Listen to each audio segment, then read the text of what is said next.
Hello and welcome, ladies and gentlemen, to the Softball New Zealand presentation of the 2025 National Fastpitch Championship. It's the grand final here at Fraser Park. Ballpark, Sorensen Field it is Diamond 1. And we've got Hutt Valley in their green and gold strip, but taking on Auckland in their blue and white strip. I'm Gary Rohihi for Beyond the Dugout Broadcasting. Joining me in commentary today will be our Te Reo specialist, Wiramu Tamaki. I'll just leave it up to him to quickly introduce us. Tēnā tātou, e hoa mā, tuatai me ki me te, ka tika me mihi ki te mana whenua tēnei takua ko te Atiawa. Tai no ki te rōpū i tautoko te nā mahi ki konei ko te runanga nui o te Atiawa. Nō reira, ko rau mānau kia te maunga, ko te ngaingai, te wāhi nei, ko te awa kairangi te awa, e rere ana ki te whanganui ātara, tai atu, e rere ana ki te moana raukawa moana. E hoa mā, ko Wiramu Tamaki tēnei, tēnā koe Gary, mō te tuku mihi, ka huri ake nei, kia pā atu ki tēnei tangata, hei kōrero kia tātou, nō reira pā. And also joining us, of course, in colour commentary, and trying not to show just a hint of bias, will be Joe Fariso. Welcome along, Joe. Thanks, Gary. Just pleasure to be here. It's going to be an exciting game between Auckland and Hutt Valley. Pleasure to be here, but also with Wiramu doing a Te Reo. And we're looking forward to an exciting game. And I just said, let's get it on. Absolutely. We might just quickly leave you with the sounds that are going on out there now as both teams are being introduced by the ground announcer. And we'll just do that and we'll come back to you straight after the national anthem. For Auckland, number 19, Shire Hale. Number 13, Alana Snow. Number 44, Tyann Bromhead Lamalu. Number 9, Ruby Nola. Number 60, Tanisha Okamau. Number 25, Krista Hawani. Number 63, Karina Hale. Number 22, Katrina Nukuduku. Number 7, Ava Prescott. Number 16, Lauren Parker. Number 5, Jade Calvary. Number 8, Beth Reed. Number 15, Kaya Lee O'Brien. Number 26, Clover Alapaki. Number 31, Stephanie Fairclough. And the coaching staff, Isaac Fletcher, Michelle Fletcher.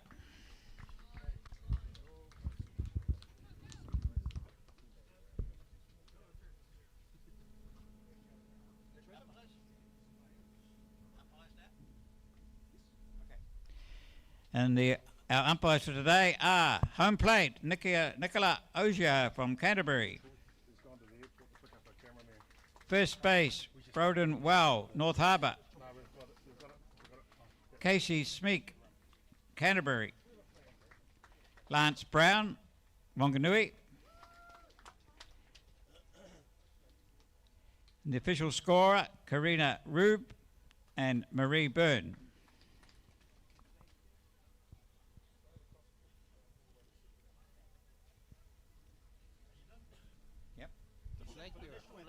No. And now introduce the flag bearer, Kim Arahu. Please stand, please be upstanding for the national anthem and remove your headgear. Thank you.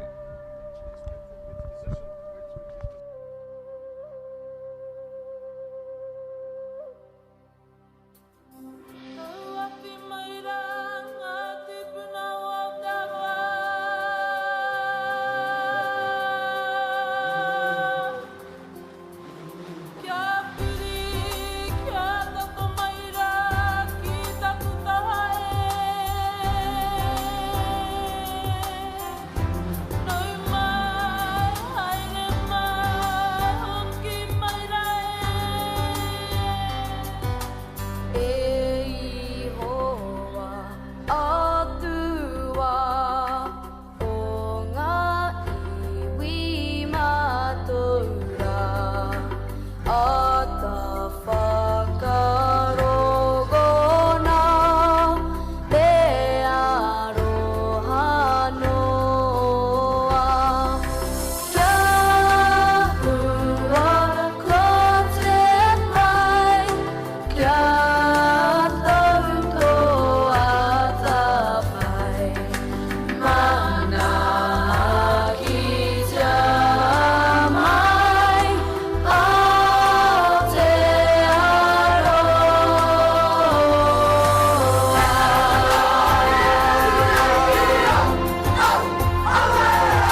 ladies and gentlemen, that was absolutely... The teams will now meet in the middle diamond to shake hands. It's time to really get going here in this ball game and get this grand final under the way. Wuramu, I am absolutely pumped for this one. Me au hoki, Gary, me au hoki. He ha tērā waita, no whē tērā waita, tēnā koutou te Atiawa. Ne, a koutou tēnā, hoi anō, he tino wāhi nei, kia tukumihi ki te tō tātou nei national anthem ne. Nō reira, i nā tuahine, i nā kohine, he pakanga nā kei te haere. E hoa, Joe, oh, I mean, every time I hear that national anthem, it gives me goosebumps. We're in for a humdinger of a game. A humdinger. We haven't even started. It's already a humdinger. I love it, Joe. But a beautiful day in Hutt Valley. The Pakuta cows are just beautifully stirring in the background there in the outfield. A gorgeous sunny day in the Hutt Valley, making for a great game. 20 degrees, a light breeze. Perfect for softball. Let's play ball. That's right, here on Sorensen Field it is, and it looks like it's Hutt Valley who are about to take the field, which means we are going to be starting off with Auckland batting. Hutt Valley come into the grand final. They've managed to have the rest from yesterday. The first qualifiers. Coming in from the game this morning is Auckland against Canterbury, as they beat Canterbury by 5 runs to 2. Just while we're up, we'll quickly introduce the lineups. We'll start with the umpire on screen there. We've got home plate Nicola Ogier. At first base, Bryden Wells. Casey Smeeks is second. Roaming out there at third base is Lance Brown. Batting-wise for Auckland, they will be led off by number 19, Shia Hale. Alana Snow comes in, then Tyann Bromhead Lamalu. Ruby Nola, followed by Tainisha Hokomo. Krista Hawani, then Karina Hale, Katrina Nukunuku, and Ava Prescott. That's the batting lineup for Auckland to come.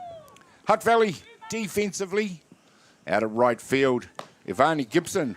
Centre, Yvonne Burgess. Left field is Caitlin Lewis. Danica Fariso at shortstop, Lara Andrews in the hot corner, Marama Marker at second base, Denver Shaw Tate at first. Otila Tavite doing the catching out on the hill. Rongamai, Luke Royal is the starter in this one. Hey Gary, nā reira, kina taringa e whakarongo ki tēnei kēmu. Ko nā tūranga, ko kōreruhia Gary ki te motu. Ko te pitcher ne, ko te kai epa. Ko te catcher, ko te kai hopu. Me ki ko te pai, ko te papa tua toru, third base. Ko te kai papa toru. Ko te shortstop, ko te kai tū tata. Ko te second base, ko te kai papa rua. Ko te first base, ko te kai papa tahi. Nā wari noiho ei, tahi, rua, toru, whā. And then kei te whira, kei left field, kai rohe Māui, up the middle, ko te kai rohe Wainga, and ki te taha matau, ko te kai rohe matau. Joe, pā. Yeah, I mean, defensively, Hutt Valley pride themselves on playing great defense.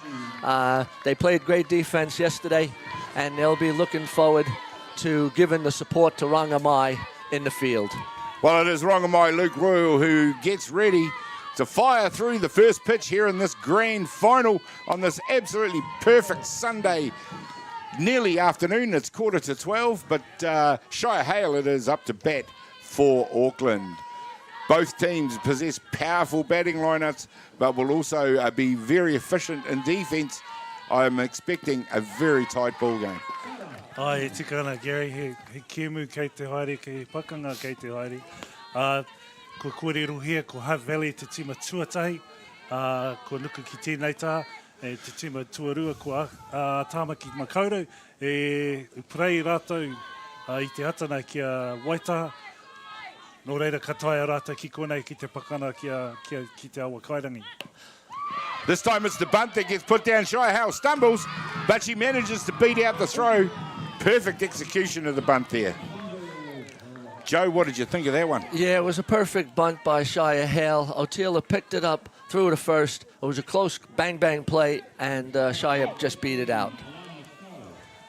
Well, ladies and gentlemen, Shia Hale throws out the first volley there for Auckland. Safe at first base. Incoming will be number 13, Alana Snow. for Auckland. Auckland looking to attack early on. Ai, ka tino pakanga ta timo tāme ka makaurei. E nā, koe nā. Fouls that one back for strike one. Well, we've already touched on it, but it is absolutely a magnificent day here at Fraser Park. We've got a great gathering of supporters out there as well, trying to find a little bit of shade as the temperatures begin to soar. White hot on the diamond, however, as we see the bunt try to get put down. This time it's popped up. Well taken by Atiawa Toa at catcher for the first out here in the first innings. Ai, e te pati te kaitua, kai pati i tēnā poro ki runga ki raro ka hopu, ko te puta tuatahi o te timo o tāma ki makaurei. Yeah, this Auckland team has a strong batting lineup. Both teams are hit. The last two games, the first game 8-6, Auckland took that out, and then yesterday Hutt Valley came back in a tiebreaker and won 13-6. So there were 19 runs scored yesterday, and in the first game there were 14 runs scored. So this is going to be a high-scoring game, I would imagine. Joe, just give us a quick rundown on Rongamai Luke Royal. Yeah, Rongamai, she's got 3 pitches. She's got a drop ball, a little bit of a curve, and a pretty good rise ball. She got good rotation on her pitches. Not the quickest pitcher, but does hit her spots. Excellent, and I have seen her pitch over the years. She does have the ability to tie a team down just by, as Joe said, hitting good spots. It is Tyann Bromhead Lamalu, number 44, looking to go to work for Auckland now. And Auckland did do a great job on Canterbury in that previous game. A real team performance, a great offense, but also some very good defense. Hei, e kōrero ana koe, o kōrero kia rongo mai. Mo wana pūkena i kitea i ai i te rātau, i te tōne mana. Yep, there we see the hit up. Wow, nice job by Luke Royal to turn and take out the lead runner. Marama Makia from Kaipaparua gets to the base to take the out at 2. E koina tete i ona pūkena rongo mai ko te haumaru ki roto i te whera. Hoi anō, i te rātau, i te tōne mana fastball 45, Māori ki te Atiawa. I purei ana, i karawhiu ia te poro, me nā koia te kai epa. He tino tangata, hei karawhiu nā epa, nā kōrero a Joe. Yeah. Kei aia kei aia ki roto i tōna kete he maha nā pūkena. Well, they just brought on Jade Calvary as the DR for Shia Hale. Interesting coaching decision, but she is the designated runner. And they're bringing up another big batter with Ruby Nola. It would be interesting, Joe, because I would imagine that Jade Calvary will be very quick.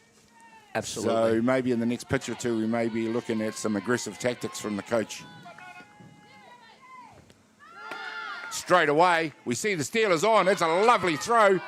She manages to beat out the tag.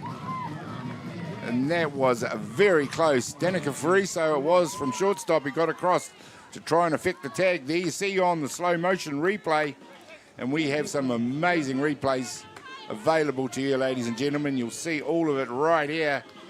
This is extremely close. We have the benefit of those replays. The Blues don't. E hara tēnā i te tata.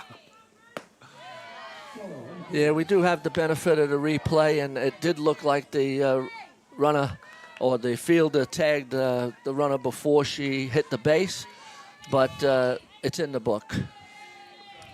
Ladies and gentlemen, just another aside. Of course, we're on a diamond whose perimeter fence is at a men's distance, but Hutt Valley Association, to their credit, have bought an inner fence in so that the women are playing to their own distance as far as the perimeter of the outfield goes. So therefore, we should, and these girls, these ladies, are fully capable of launching one over that fence.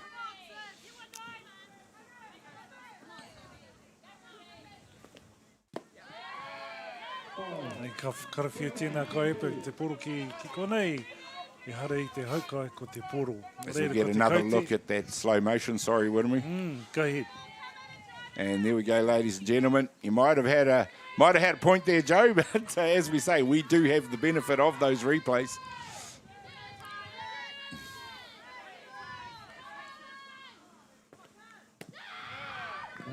This time it is Ruby Nola who earns the walk down to first base. Koina te hikoi hoa mā. Ka taia e ia ki te poi whā, koina te hikoi. Yeah, it's a big part of this ball game now. Each team will be vying to get the early lead. Tanisha Hokomo has been hitting very well the last couple of games, and she's probably one of the Auckland's better hitters. Tanisha Hokomo up to bat now for Auckland. She is a powerful hitter. Been in the Auckland program now for many years. Ka taia te poro mo te haukai tahi. I rua nā kai oma kai te papa tahi, kai te papa rua. Ana te poro ki runga ki te wāhi matau. Ka haupu kia tēnā tangata te poro. Kai waho te tima. And Hokomo flies out to right field. That's 3 down here in the top of the first innings. We're all done for the top of the first. We'll find out what happens when we come back in just a minute.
No mai, haere mai. Welcome back, ladies and gentlemen. We are on Diamond 1 in Sorensen Field of Fraser Park for the 2025 National Fastpitch Championship Grand Final game between Auckland and Hutt Valley, a couple of traditional rivals for our sport here in New Zealand. To those listening from overseas, you'll see that we have a beautiful day. Top of the first innings complete. We are now heading to the bottom of the innings. We'll quickly run you through the batting lineup for Hutt Valley. In reverse order it is from the previous innings. Marama Markia will doing the lead off, followed by Danica Fariso, then Caitlin Lewin, Dr. Lara Andrews, Kitty Winiata Inoka, Denver Shaw Tate, Ortila Tavite, Ivani Gibson. Rounding out their order will be Yvonne Burgess. E te gana koe, Gary. Tama nui te rā e whiti ana mo tēnei rangi. Tā ua, e purei ana te kemu. Te kemu, poi uka. Yep, Marama, good speed, contact hitter, can slap, also hit with a little power. Pitching out there for Auckland is Lauren Parker. Behind the dish, Tyann Bromhead Lamalu out at first base. Tanisha Hokomo. Shia Hale at second. Karina Hale at third base. At shortstop, it is Ava Prescott out at left field. Ruby Nola. Centre field is Alana Snow. And at right field, Krista Hawani. That is your defensive lineup for Auckland. Ko te kaiti nei mo te kaipatu tēnei. Ko Marama Mākia. Poirua, kai tahi. Well, normally any player with the last name of Markia in our country doesn't need much introduction. Marama Markia, an enormously talented softballer. Yeah, her sister Mediana was playing for Hawke's Bay in this NFC tournament. Ko te whānau mākia, ko te ingoa, he tino rongo nui ai, i roto I te motu. Te whānau mākia ki no kahununu. Hawke's Bay just came off that early morning game over on Diamond 2. Defeated Wellington in that playoff game for 4th and 5th.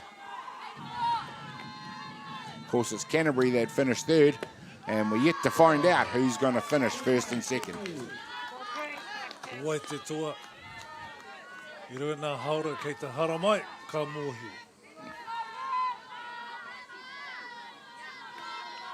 Yeah, Marama's got a good eye, very disciplined at the plate. Lauren Parker out there, a vastly experienced pitcher for Auckland, and that's a big hit out to left field. It's gone all the way to the fence, and it is Matamamaki rounds 2. She's very quick, and she slides into 3. Manages to get under the legs of Karina Hale out there, but she is pumped, and that's a lovely piece of batting by Matamamaki to get Hutt Valley underway.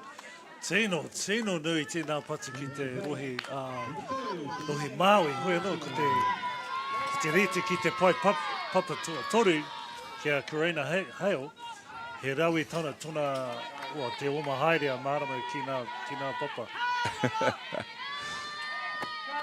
This time it is Danica Fariso looking to move Matamamaki 60 feet from third base to home. That will open the scoring in this one. It hasn't happened yet. But Danica Fariso, another one of the enormously experienced players that Hutt Valley do possess. This one's through the middle. She's pop-flied it out to left field. The runner has tagged up, and she's gone. She's got to beat that throw coming in. 1-0 Hutt Valley. Hoa katoa. Tēnā nui tēnā patu ki te wā, te rohe Māui, ka hoki kia hoi anō, ka hara mai ono te kauwhiti ki te preiti mo te oma kotahi. Mo Hutt Valley, kore kia tāmiki makaura. Joe, have your proud dad moment, mate. Well, I mean, yes, just an awesome sacrifice fly. Yeah, she just wanted to make contact and drive in the run, and she got it just deep enough to drive in Marama, who's got great speed. Wow, Hutt Valley have wasted no time here in the bottom of the first innings and stamping their quality on this game. 1-0, they lead Auckland. Lauren Parker going to work out there, and it is number 12, Caitlin Lewin, is vastly experienced as well. And I do have the batting stats up in front of me here, guys, and it won't surprise you to see that the batting stats are absolutely chock full of players from both of these teams. The top of the batting stats. Great hitting by both teams. Dr. Lara Andrews leading the batting after day 3, hitting, Widamu, 650. Impressive. 2 out of 3, huh? Exactly.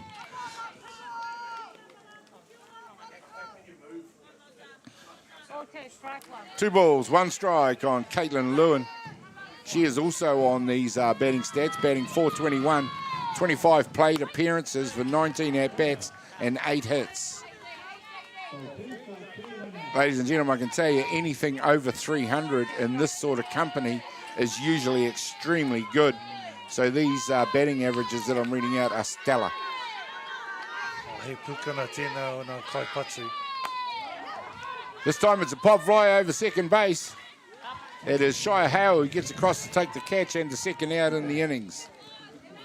She'll be replaced by number 9, the aforementioned Lara Andrews, leading the stats after day 3. Lara's a complete player. Her leadership is second to none. It's no surprise that she's top of the batting stats. Oh, tino nui, tēnā nama, .650. Well, it won't surprise you, Joe, to learn that from Auckland, Tainisha Hokomo is right behind her at 579. Sure, absolutely. 2 of the leaders of those respective teams. And 2 of the most experienced players in both teams as well. Absolutely. Plenty of noise here at the ground with the dugout for Hutt Valley. leading the charge. You can hear them on the microphone.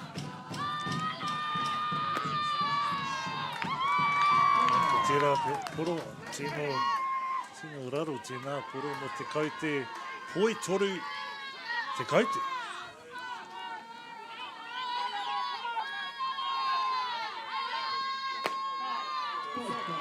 Nice strike through the zone by Lauren Parker.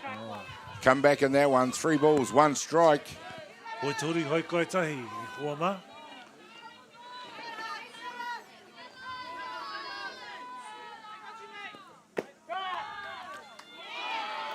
Kei reira tēnā.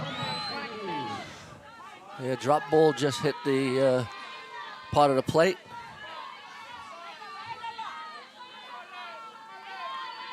Lara Andrews there in a full count, staring back at the pitcher.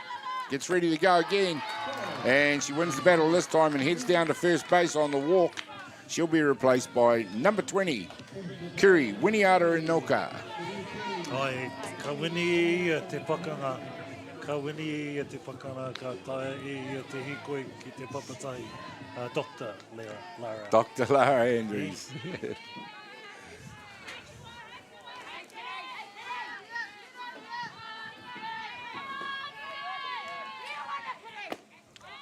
First pitch is right down the tube for a strike.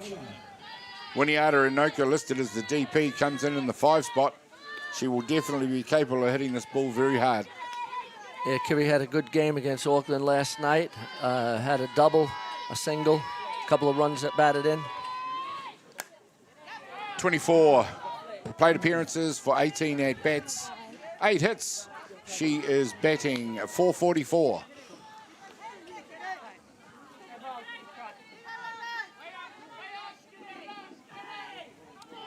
Sounds like the Dirty Harry gun, the old 44 Magnum. There it goes, and at bat, meets ball, it's high. It's Hokomo that gets under it, doesn't let the sun bother her for a catch. Hutt Valley lead the ball game 1-0, 1 innings complete. We'll find out what happens with both teams when we come back in just a minute.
Welcome back, ladies and gentlemen, to Fraser Ballpark, Sorensen Field. It is for the grand final edition of the National Fastpitch Championship.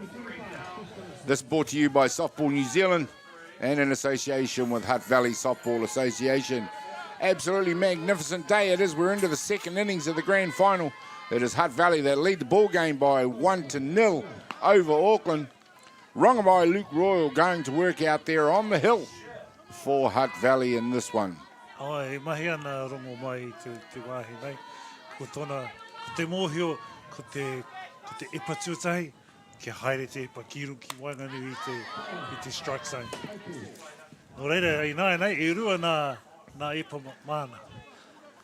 Krista's an experienced batter, has been on the batting stats many a time, has been a former White Sox player. Very versatile also, has played the infield and right field this tournament. Yeah, Krista is indeed on those stats. She comes in third on the stats, and she is batting, or we'll call it an anemic 529. That's sensational as well. Yeah, they're professional hitters. ko te kaite poitahi, hau kai rua. Anei a rongo mai. Taitai tēnā. Okay, strike 10. 2-2 the count. That pitch had to be close. I think Hawani did very well not to swing at that pitch. Great discipline in the box. He ngongo i tēnā, he nibble, eh? Well, this is what Rongamai does. She's not going to overpower you with speed, but what she will do is you see a nice hit out to right field. It's not quite fielded out there, and that means Hawani's going to have to go too. And she gets taken out. What a great recovery out there at right field by Ivani Gibson. The throw was spot on. Danica Fariso got herself in great position to affect that tag. Ka whakaaro hei tika ana te kai whakawa mo tēnei purei. Ka taia te poro me te karapu i tōna waiwai, I mua I te tainga atu ki te papa. Well, this is what Hutt Valley do. They play great defense. Great replay there, shows it. And that is as close to a bang-bang play as you can get. And the umpires are right there to make the decision on that one. Bit of a conference going on there with the Auckland coaches. They will be questioning the validity of the tag, I suppose, wouldn't we? Well, tēnei wā mātaki au te ki te replay. Tino tata tēnei. Tino tata, hoi no. He judgment mo te kai whakawai I tēnei purei. Yeah, I'm going to have to go with the umpires on that one, as you usually have to. But that is a sensational out and a great call by our Blues, who are absolutely top drawer in this country. Up to bat for Auckland, in a helmet the colour of which could land airplanes, is Karina Hale, in a bright yellow helmet. O tai kōwhai.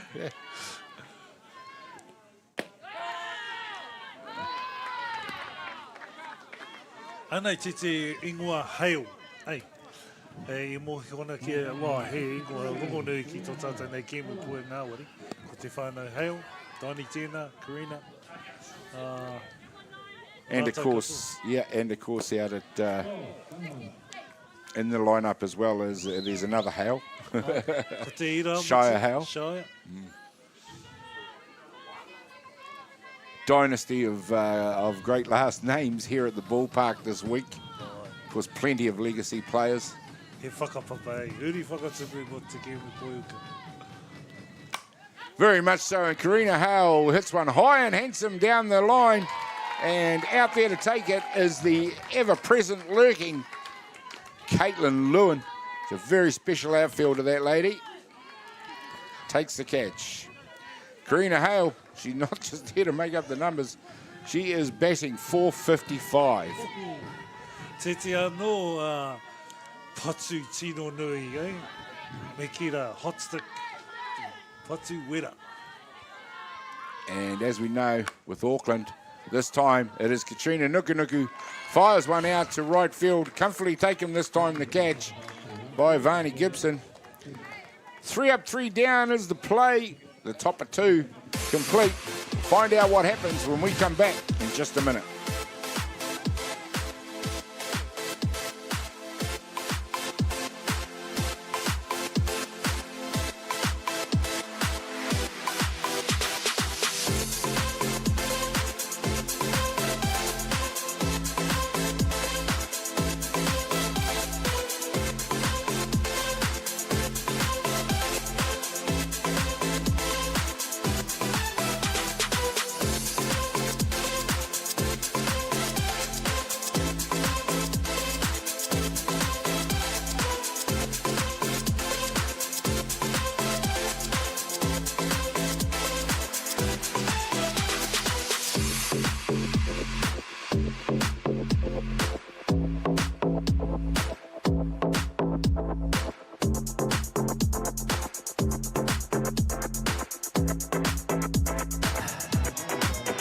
Welcome back, ladies and gentlemen, and I am really enjoying these little highlight packages that we're getting to see in between the innings.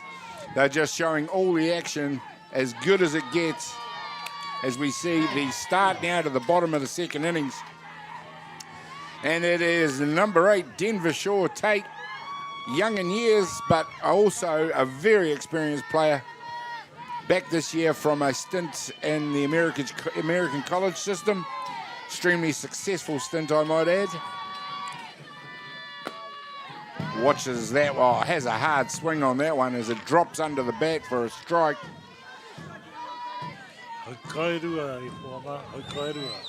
Well, Denver comes from another pedigree of softball players.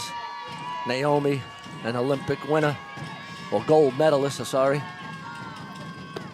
And her mom, Kitty, went to the Olympics.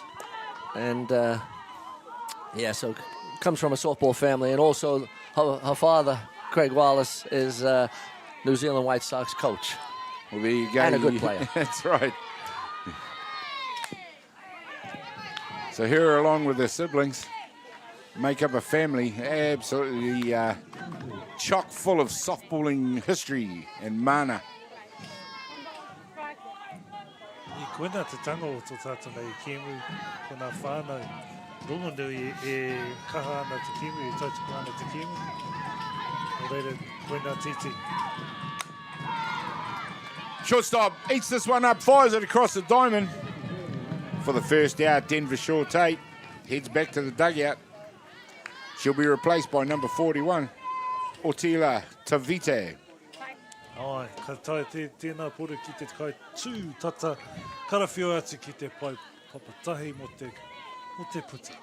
Joe, I suspect as we get into the second turns at bats on these pitches, as we see a pop fly, it's going to come down on home plate. Nice catch. What I was going to say is you'd expect batters of this quality will start hitting the ball a bit more. Oh, no doubt about it. They've been around now, and they've seen Sis. Auckland have seen Sis. Hutt Valley have seen Lauren, and they'll be making adjustments. It is usually the second time through. They've had a look. They're getting the angles. They're understanding the speed, getting used to that and the spots. Both teams chock full of talented batters. We will expect to see that ball getting moved a bit more. Ai, Gary, e tikana. Ka kite tatau ki nā kaipatu o te awa kairangi. E karawhiu ana I o rātou nei patu ki te poro. Kare rātou I te mau taima, koe nei te wā, kia patu atu te poro. Lauren Parker, it is going to have something to say about that out on the hill for Auckland, though. Seems to form a good battery with Taiwan Bromhead Lamalu. Talking about dynasty names, Bromhead's another one, this time in Auckland softball.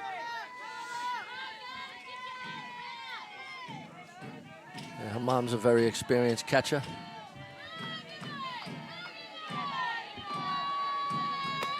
Over the top this time. Ka tae te kaite ki te Poirua, Haukai Rua, 2-2. Gets ready to go again. This one, it flies out towards the first base dugout. Tanisha Hokumaro it is who gets underneath it. And that is going to end the second innings. 1-0, Hutt Valley still lead. We'll be back after these messages.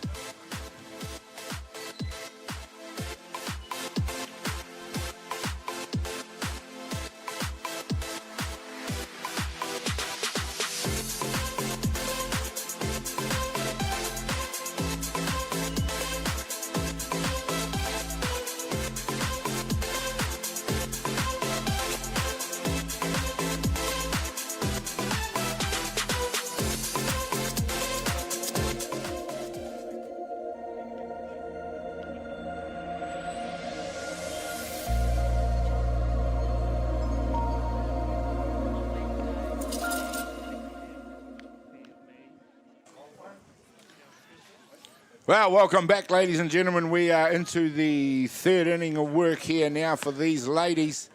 The opening stanzas are over. It is Hutt Valley who won that one.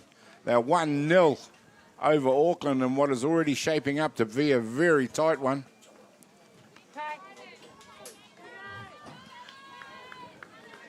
And it is Hutt Valley about to go with Ava Prescott of Auckland. Comes in the 9 spot to bat.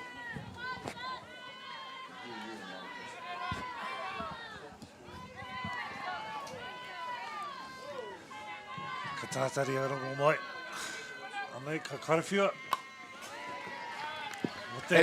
Sorry. As we said, Joe, Rungomai just nibbling around those edges and already doing a great job for Hutt Valley. Oh, no doubt about it. She's hitting the spots early, and Auckland will need to make a couple of adjustments to get on to Rungomai. Tell me, if you put your coach's head on, both you gentlemen, would you be looking to make a pitching change at some stage as part of not a forced one, but I mean as a tactical one? Well, there's a possibility that'll happen. I mean, Irene pitched a full, complete game, 8 innings actually, because it went into that tiebreaker. So they'll want to save her for a little while, and they'll see just how long Sis can keep Auckland under control. Yeah, I agree. Ko karanga e te poro, I want the ball. Ko au te kai e pu i te wā nei. That should be the attitude of all pitchers, shouldn't it? Give me the ball. I'll do it. A little bit of swagger, a little bit of strut. Pitchers normally do it. Ki wainganu i te pareti mo tēnā e pai ka taia. Hoirua, haukai rua e hoa 2-2. Prescott doing a good job here. Looking to go deep into a count here, be very patient in the box.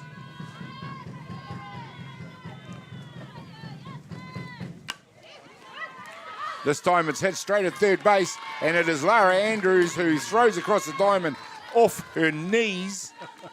Mai ona tūri, ka karawhiu taku tā Lara Andrews te poro ki te papatahi mo te puta. Just to show you what sort of an athlete she is, to throw that distance and take the out. There's the replay. Off your knees, you need to be strong.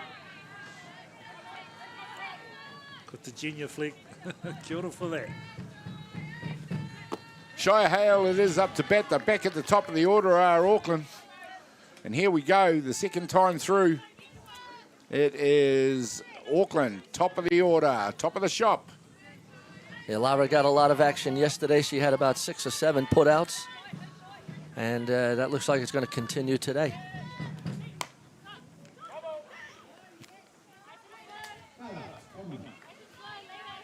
And it is Shire Hale who are looking to hit and run. And she starts at the back of the box, coming forward. You'll see that a lot of the left-handers have been coached and trained to do that these days. They just get that extra metre of jump from a right-handed batter. Tiro tata rātou ki te pai papa tuatau. Tika ana koe, Gary.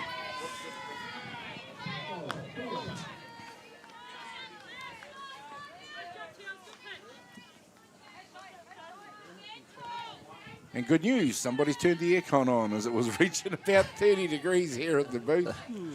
Ka tamanui whiti ana ki wahona, ka tāwhiri mātou ki roto nei. White hot, this time it's hit right up the middle. And with one down, Shire Hale gets Auckland going in this one with a nice piece of hitting. And there's an error, and that's going to gift her second base. And in the context of a grand final, Joe, you just cannot afford to do things like that. No, that wasn't required. She wasn't that far off of first base, and keeping her on first base would have been a much better option. She won the battle against Sis Rangamai Luke, and should have been satisfied with getting her there. Tino whakatoia, Shire.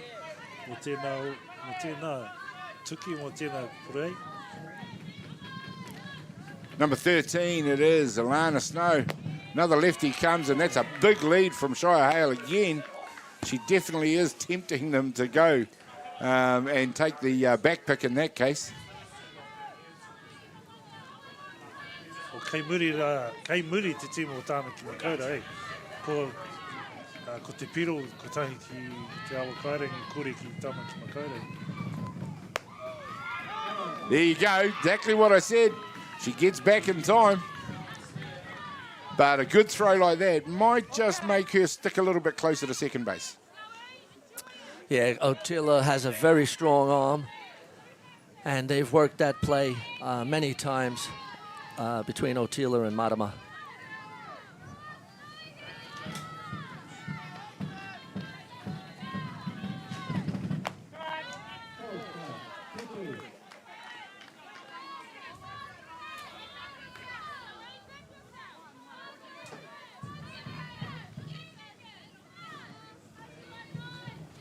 Oe huma ko te kaiti e nei ko te poi rua hau kai tahi, 2-1, o tēnei kaupatu. This time it's hit hard up centre field. It's gone deep. It's gone back. It's gone all the way back. And that is an automatic home run. It's going to score 1. It is going to score 2. And there we go, just like that. Auckland open the scoring and lead the ball game by 2-1 over Hutt Valley. What a great piece of batting. To the track, to the wall. Ladies and gentlemen, you can put that on the board. Ka taia tēnā poro ki wiwi, ki wawa, ki Hawaii, ki nui Hawaii, ki roa Hawaii, ki pā mau tino. Nā wari noi ho te karawhi o te patu ki tēnā poro ka taia te poro ki te taia pa.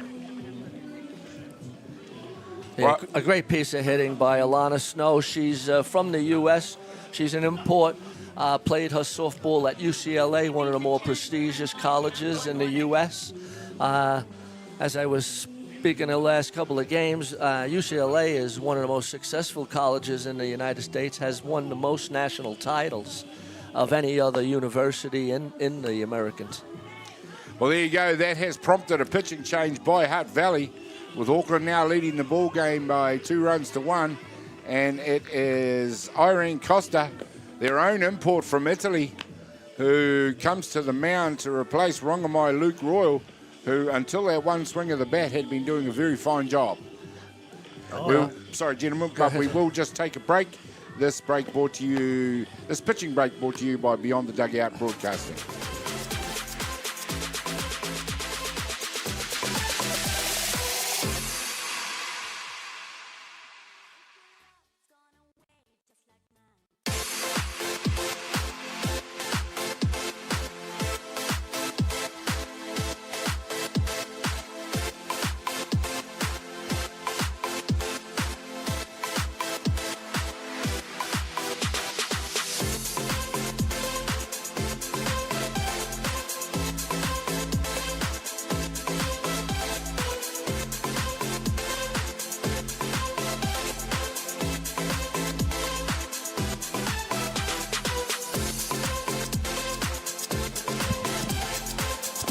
Welcome back, ladies and gentlemen. Nice quick pitching break, just what we always like. Irene Costa, all the way from Italy, comes in for Hutt Valley to keep the pressure on Auckland batting. Just as we alluded to there, gentlemen, that the second look at pitches can sometimes be all good batting needs. Yeah, that's exactly, Gary. I mean, they were down 1-2 to lineup. They saw Rangamai Luke, and now... And there's a nice long fly ball out there, this time by Bromhead Lamalu. Beautifully caught out there by Caitlin Lewin. Yeah, once you get around that lineup, once the batters make some adjustments, and Alana Snow obviously made a very big adjustment, hitting that ball out of the park. Tino hupi kia tēnā puru ki te wāhi Māui.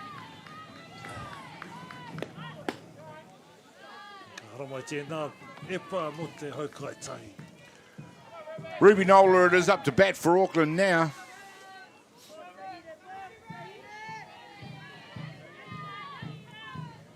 There we go. We see some of the youth out there getting ready for their turn at national championships. Kuina te tama Isaac Fletcher. Oh, kei wā, hold on.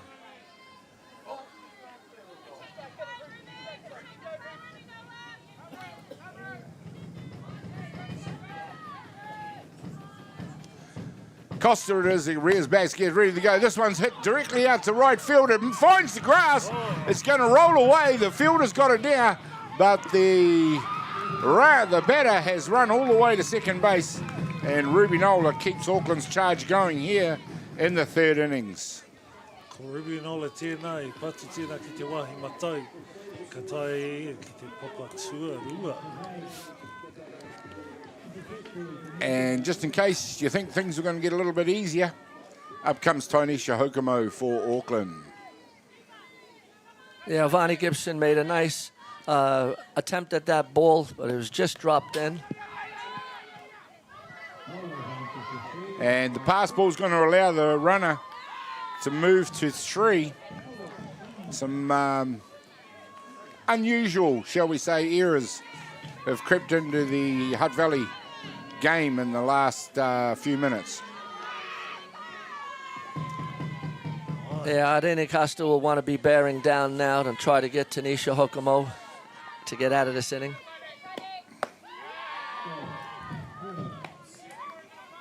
Ki runga tēnā epa, tā mo te kaute poirua. Poirua haukai kore. Tanisha, of course, right at the top of the Auckland stats, is a very dangerous time for Hutt Valley. Yeah, they did have an opportunity to put Tanisha on with the runner at second. Chose to pitch, and that first pitch got away. And she's earned the walk, heads down to first base. Auckland now looking very dangerous in this ball game. Runners on the corners, and that's prompted a conference out there for the Hutt Valley team. And probably a good time to do it as well. Ai, koenei te me ki, kia tau. Kia tau, nā whakaro kia tau, nā wanga. Kia kotahi tātou ki tō tātou kemu, kia awhi titi ki titi, and then ka purei tika. Yeah, Lara just went out there, and Oteila, just to settle down Arene Costa. They'll just want to make sure now that they got a 1-3 play on. So if anyone doesn't know that, it's the runner at first may steal. There may be a play where the second base comes up to cut it off to look at getting the person at third base. So we'll see what happens here strategically by Auckland and the Hutt Valley. Yeah, good point, Joe, because there was ample opportunity here for both teams to establish some tactics, or to talk some tactics at that break. Krista Hawani, it is up to bat. Krista, we've already mentioned, right up there on the stats for Auckland as well. So you would expect that she hits one out to second base. She's going to get taken out. And that will end the innings. 2-run score, Auckland leading the ball game by 2-1 over Hutt Valley. We'll be back after a few messages.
Welcome back, ladies and gentlemen, as we've been enjoying the pictures here from Hutt Valley. There you can see just what a perfect day it is as we see a few of the highlights from the previous inning. Yvonne Burgess, it is up to bat for Hutt Valley now. And similarly in the Auckland innings, we're about to see Hutt Valley start to get their second look at Lauren Parker. And it'll be interesting now to see how they respond to the 2 runs that Auckland were able to score. Ai, Yeah. Go E ahead. te gana te whakaroa te timo o Hutt Valley kia patu te poro. Ki roto I te tākaro kia patu te poro. Ka tae nā mea ki runga. There's a shot straight up the middle. It's eaten up out there at shortstop. The throw is overthrown. But it is Burgess who turns to come back to the base. Possibly should have hustled a little bit back to the base there, I suspect, as she turned left instead of right. Hey, just on that, Gary, anyone that goes down to first base, just for our listeners, go down to first base, there's something called attempt to go to second. And it doesn't matter if it's a shimmy or just a tilt of the head and the umpire's judgment. If they judge that you made an attempt to go to second and you don't get back to first in time, you can be called out. So just there, right there, was just a nice little play. So definitely in her interest to have not turned left right there. There we go. This time it's a hit out to left field. And it is the DR Riley White who's coming to run for Burgess out at second base, and it is Hutt Valley now beginning to look dangerous in this one. Ai. He ringi nā I te papatuarua, papatahi, ko nā kai oma, o te awa kairangi. This time they've dropped the bunt. It's a nice bunt. Karina Hale picks it up, but she can't stop Hutt Valley from loading the bags. And now there is enormous pressure being exerted by Hutt Valley on Auckland. Loaded base as it is. And that was an absolutely perfect execution of the bunt by Danica Fariso.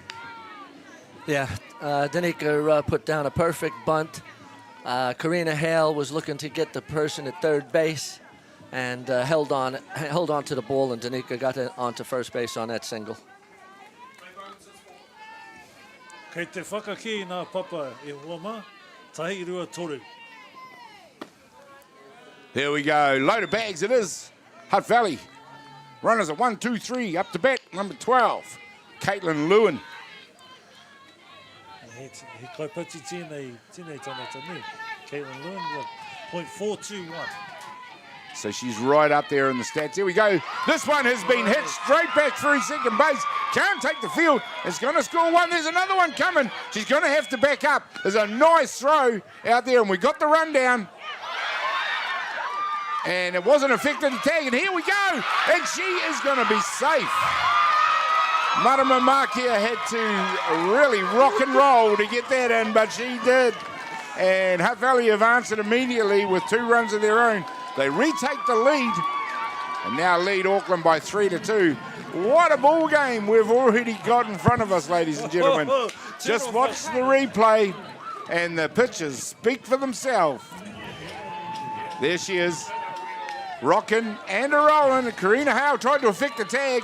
That was probably the battle right there. And here we go, not the greatest throw and not the great transfer. Tēnō whakatoia Marama Māke, tēnō kaha ia. This time it's found the grass out of right field. We're having trouble keeping up. It's going to score one, and it is going to be out for the second run. But Lara Andrews gets herself an RBI at Hutt Valley. We can't keep up. 4 runs to 2. Watch that replay on the hit because the runner came in like a freight train. Boom! Tagged out. That was Danica Fariso. That's Caitlin Lewin on that one. Caitlin Lewin. Hard to keep up, Joe. Hard to keep up. Ai tēnō kemu, tēnō kemu nai nei. This one has gone sky high down the third baseline and manages to make it over the fence. The upshot of all that action, ladies and gentlemen, it is Hutt Valley who now lead the ball game by 4 runs to 2 over Auckland. Lara Andrews out at second base, watching proceedings there, which means it will be Kiri Winiara Inoka out there doing the batting. Ka tino hiku nā patu te timo te awa kairangi o Hutt Valley. Ka hiku nā patu. Bats are on fire. Bats are on fire. Absolutely. Well, Hutt Valley, as you see in the stats, have a lot of batters that are up in those stats, and so they can hit. We did mention, of course, I did mention, gentlemen, that once these batters get a second look at some of these pitches, we might see fireworks. And that's exactly what's happened from both teams. Good ball. Good ball. Legal pitch. Hands together on the plate. Walk on with the There we go. You got a nice clear call from umpire Ogier behind the dish of illegal pitch, and it was the hands together. on the plate. Fiddling with the laces into top. Sorry. She had her hands together on the plate, and she took her hands apart, and then she put her hands back together and then delivered the ball. Once the hands come apart, she must deliver the ball. Here we go, nice and clear as to why that was an illegal pitch. Don't have an explanation for that. That's the textbook. What umpire Nicola just said there. Hands separated. Got to keep them together. When you pull them apart, that's when you deliver the pitch. Just like that. This time it's a pop fly. It's heading towards foul territory. There's a wonderful attempt by Shire Hale. And just goes to show you the commitment some of these players are willing to offer. Oh, no doubt about it. Shire had let it all out there, extending, just trying to make that play that dropped into foul territory. Winiata Inoka, who is batting at the moment for Hutt Valley. And wowee, I'm still catching my breath after that frenzy of activity. Now, Hutt Valley absolutely busted things open. Hi, Gary. Tino hiko nā patu, betsa lura. Ka whakaru I rata. Me patu. E taia nā uma ki te priti, ki te hau kainga. Score some runs. This one's hit hard towards third base. She holds up the runner, then fires it across the diamond. And again, it's a mistake on the catch of the throw. And it is Lara Andrews who comes in to score the fifth run of the ball game for Hutt Valley. And Auckland just failing on the execution of the infield,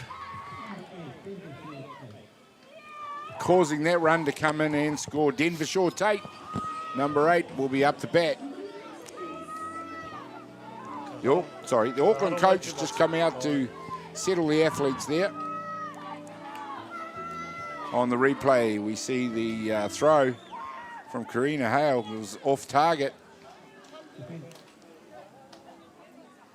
Pai te whakaroa Karina Hale kia tātari kua kia mau kia te Lara Andrews ki tana papa tuaturi ne. Tika ana tērā, o ena ko te karawhiu, o ko te whiua ki te paitai, o wiwi wawa, ane kātai, ka mōhio, ka ngā.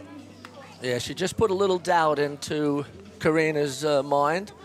And when Karina looked her back to third base, she lost track of the first base and just threw that ball a little out of the reach of Tanisha Hokomo. Well, Auckland have made a replacement out there on the hill. And it is Stephanie Fairclough that comes in, the Californian native. We're going into a change now, ladies and gentlemen, brought to you by Beyond the Dugout Broadcasting.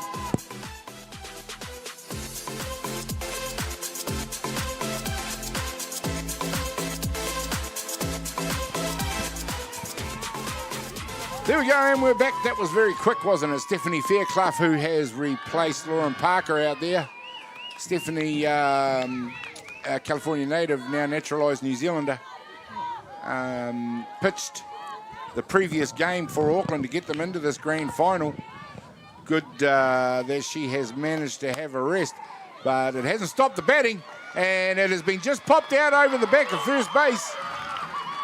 And it is Hutt Valley that continue to move the ball and the runners around the bases. Denver Shaw Tate safe at first base.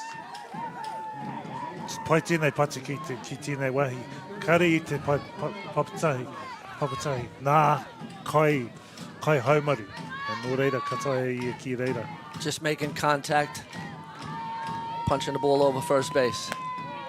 Yeah, well, Joe, you could forgive them for not trying to swing harder as the adrenaline gets up, but they're maintaining their discipline beautifully, aren't they? No doubt about it. I mean, they're just waiting for strikes, and when the strike comes into the zone, they're swinging. This time it is swung on harder by Atiawa Toa. The runner comes around. She's gone straight through 3 and is going to score as yet again a throw goes to ground from Auckland.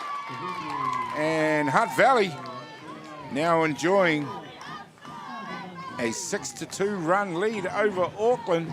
It doesn't seem like all that long ago we were celebrating for Auckland as they were in the lead. It is Coach Isaac Fletcher comes out to have a look at his athletes, and that is a nice piece of hitting.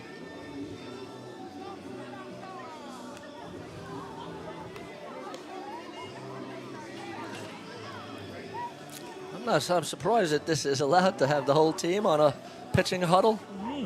Interesting. The whole dugout's emptied. They won't ever talk to the whole squad. And there will be some words being spoken out there by Coach Fletcher. Very animated in that discussion. Just needs to settle his team down.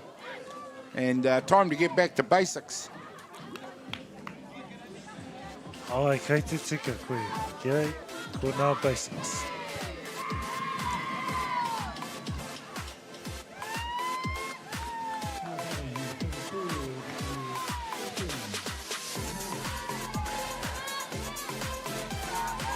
About to get going again, ladies and gentlemen. Runners at 1 and 2.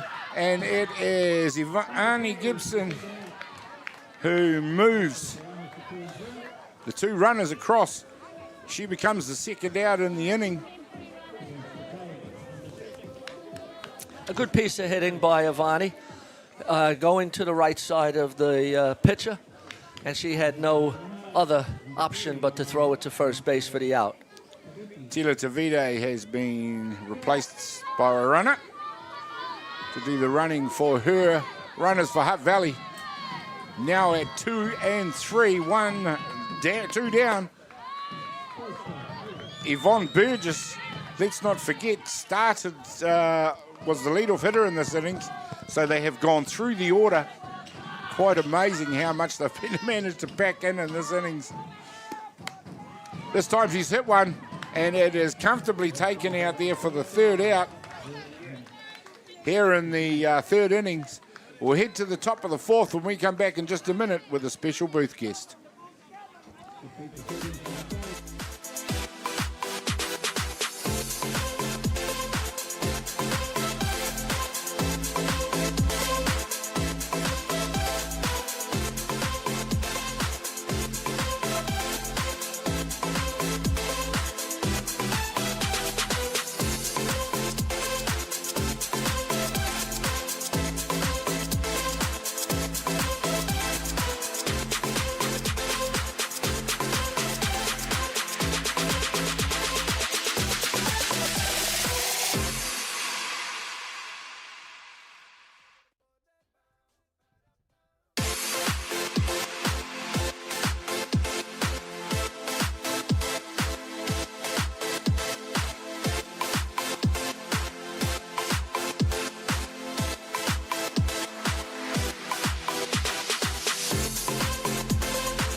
Well, welcome back, ladies and gentlemen, and what an amazing amount of action we were treated to in the bottom of the third innings there. Hutt Valley lit it up on the diamond to the extent of 5 runs they scored, and now lead this ball game over Auckland by 6 runs to 2. I have a special guest joining us right now, and it is Softball New Zealand CEO Jason Merritt. Jason, welcome along. It's great to see you. Yeah, kia ora. Great to be here. What do you think of the tournament so far, Jason? Oh, it's amazing. I just think you can really feel the passion for softball at the moment, can't you? And when you see the reaction of Marama Makia when she gets in before, the passion on her face, and it epitomises what it's all about for me. It sure does, Jason. Just give us an outline of your history and etc., if you don't mind, for those of the listening audience that don't really know you. Yeah, sure. So I've been with Softball New Zealand for 9 months now, so not too long, and I'm not from a softball background, so it was a pretty steep learning curve for me when I began, but I've loved it. The people are amazing, and watching some tournaments and being involved has just been incredible, so I'm really enjoying it. Absolutely, and you do learn pretty fast what a whānau community we are in the softball, and very much a grassroots sport. Absolutely, and I think a lot of sports say they're a whānau community, but softball genuinely is, it really is, and I think it's what makes the sport great. Absolutely, I mean, you can wander around the ground here, and you're mixing with current and former internationals, and you're getting to talk to legends of the sport, like the gentleman sitting beside me, Mr. Wiramu Tamaki. Oh, okay. But that just underlines it, doesn't it? Oh, absolutely, and you've got, in some cases 3 or 4 generations of a family still involved in the sport, which is incredible, and I'm just amazed at the amount of time volunteers give back to our sport, and it wouldn't be able to function the way it does without it, but I think that's what makes the sport what it is. Absolutely. Do you have a sporting background yourself? Yeah, rugby myself. Yep. Haven't done that for a while, but that was my background, and spent a bit of time overseas playing rugby, and came back and did a bit of coaching, and so that was a while ago though. And are you local to Hutt Valley, or do you live in the region? Yeah, I'm based down in Christchurch. Based in Christchurch. Yep. So our staff now, we're all relatively new in Softball New Zealand, and we're spread across the country, which I think is quite a good thing for a national sport, and having some representation and just being visible out there with the community. Do you think that's an advantage to give you a coverage of the net and being able to network and keep up with what's going on around the country? Yeah, I think so. I think it is. And, I mean, we want to be present and be visible with our associations and our members, and I think being spread across the country physically helps with that. Yep. 3 balls, 1 strike it is, and we have number 22 out there batting for Auckland. His number, I'll catch up, Katrina Nuku. And there are none outs here in the top of the 4th inning still. Just try and keep everybody up to date with what's going on. Okay. This is the pinnacle of our representative season, but we also just recently had the Heartland Championship, which I've become a big fan of straight away, as we see a pop fly out to right field, and the out is made. The runner at 1 comes back and is safe. But that Heartland Championship, what a great concept. Yeah, new to Softball New Zealand this year, the Heartland competition, and incredibly well hosted by Manawatu Softball Association. I mean, these tournaments don't happen without these associations doing incredible work hosting these. But for us, 12 teams that wouldn't have been playing otherwise playing in the Heartland comp is what it's all about for us. And we want to create opportunities for everyone to be involved, and we want to make it easy for people to be involved in our game. So the Heartland tournament was one step towards that. Oh, there we go, and it's Auckland that are trying to force things now. And the runner on the bunt went from 1, tried to go all the way to 3, and gets thrown out at 3 for the 3rd out in the innings, and they head back to the dugout. The top of 4 completed. We'll take a quick break, and when we come back, we'll continue our chat with Softball New Zealand CEO, Jason Merritt.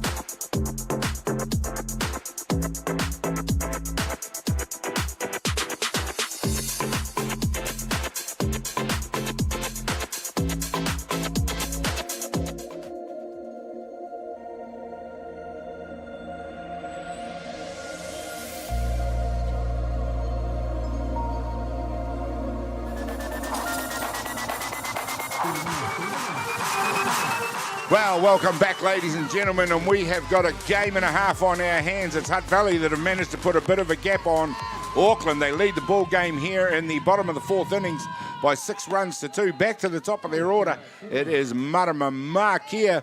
Just continuing our chat with Softball New Zealand CEO Jason Merritt. Jason, I've got to ask you about the WSC qualifier coming up. Yeah, so in April 4th, April 6th, we've got the under-23 men's WBSC Oceania qualifier in Manawatu, which is awesome. So alongside that, we've got a test series against Australia for our under-18 men, a 5-test series, and it'll be a 5-test series in the under-23s against Australia as well. That's here in New Zealand? Here in New Zealand, in Manawatu. At Manawatu. That is fantastic. I'm going to love seeing some international quality softball back in New Zealand, because we don't actually get a huge amount of opportunity to see our national sides playing on our shores. And that's a lot of feedback I've had since I've been in the role, is that whānau don't often get the chance to see our athletes play in our country. So it's a great opportunity to do that, and hopefully we can bring more of it back to the country in the future. Absolutely fantastic that would be. And it is Auckland out there who are going to work. Hutt Valley dropped the bunt this time. They've stayed with the short game, and the out at 2 is made. The lead runner is taken, which was Marama Markia, becomes the first out. Danica Fariso having herself quite a game in this ball game. Let's get back to the tournament at hand there, Jason. Who's your favourite for the grand final right here, right now? Put you on the spot. Hutt Valley are looking pretty sharp at the moment, but Auckland have been pretty determined throughout the whole thing, so we won't write them off yet. But I think there's been so many close games and turnarounds and throughout the whole tournament. Hutt Valley are on top, but we'll wait and see. Well, men's grand final, that's coming up shortly, ladies and gentlemen. As we see the steal is on, it's a good throw, it's gone through, and Fariso jumps straight back up, and you do not give that lady an inch, because she'll steal from second to third. And what a great job by Danica Fariso. 1 down, the runner already across the 3. Caitlin Lewin up to bat.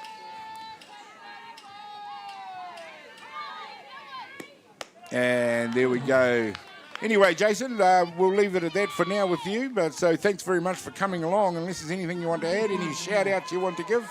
No, I think firstly to Hutt Valley Softball for putting this on. They've done a fantastic job. Turned on the weather, but really, really well organised.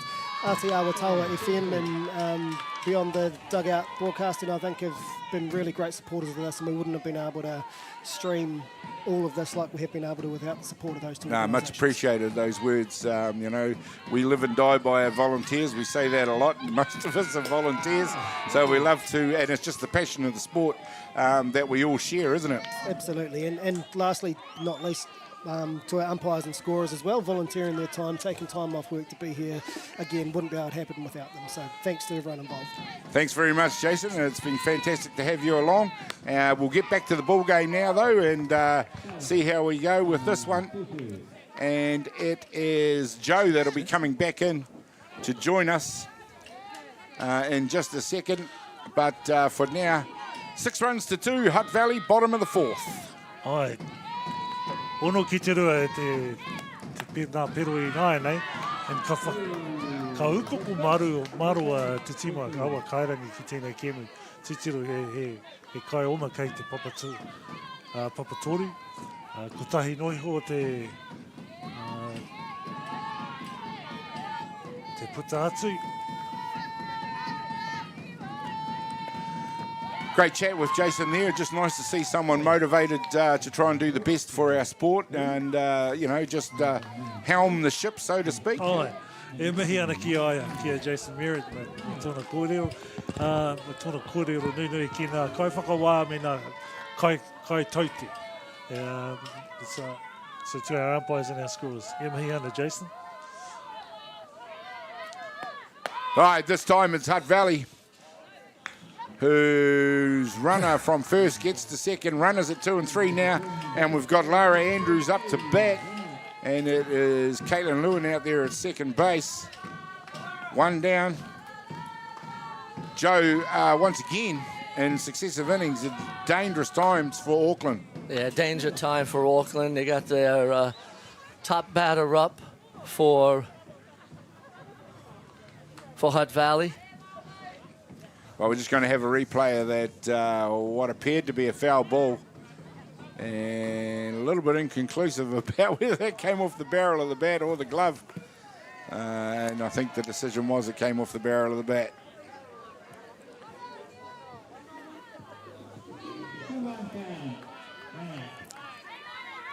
Oh, ka reset.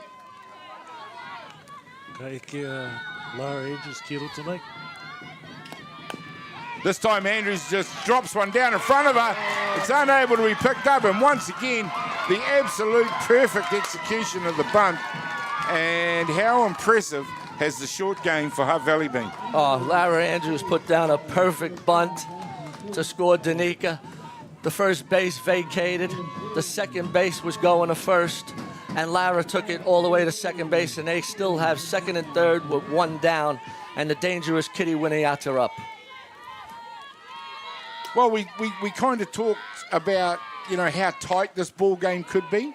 But what we didn't talk about is sometimes you forget about the explosive nature of some of these teams. And as good as Auckland are, as we see that runner come in on the replay, as good as Auckland are, sometimes, you know, just a little bit of drop in standards or an opportunity presented. And there's that bunt again by Andrews. Absolutely inch perfect. And this time it's an overthrown pitch that is going to cause the runner to come in. Caitlin Lewin this time. And Hutt Valley just keep clocking up the runs. But once that flow comes on, Joe, it can be hard to stem. Yeah, no doubt about it. It is hard to stem. This Hutt Valley team bat 1-9. Well, ko ai te tima e pirangi e hihea tēnei Wikitoria i nānei ki te awa kairangi. Kiri Winiata in Noka, it is up to bat now. And you can't single out any of the Hutt Valley batters at the moment. They are all on fire. And to be fair, and you don't often see it, Auckland looking a little bit shell-shocked. Oh, he maha ngā eras, eh?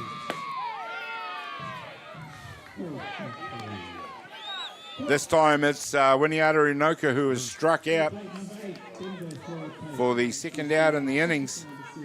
Denver Shaw Tate comes up to bat for Hutt Valley.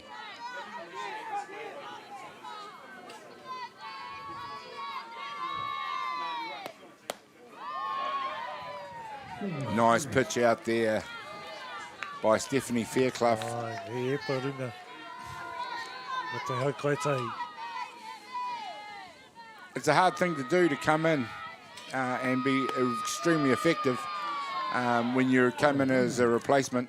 Lauren Parker was the start-off pitcher for Auckland. Stephanie Fairclough has had to come in and contend now with this hot streak from the Hutt Valley batters.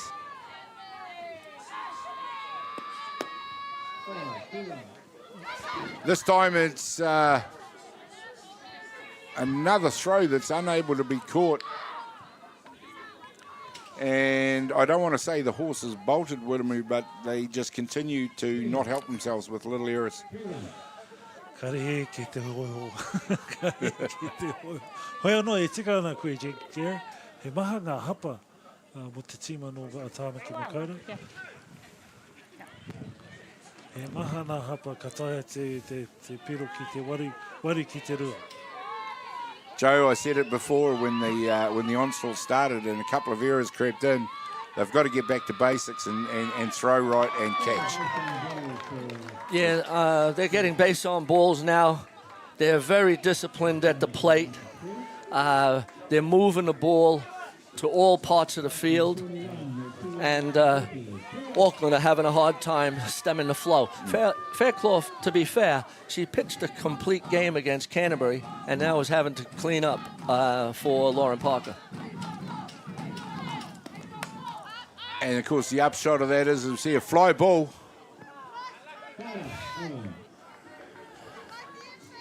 Makes it to the turf. Despite the tensions of the Auckland field, 6 runs at this stage of the ball game, not an impossibility for Auckland, but quite a large hill to climb. If they are going to impact the scoreboard, they'll have to start doing it straight away.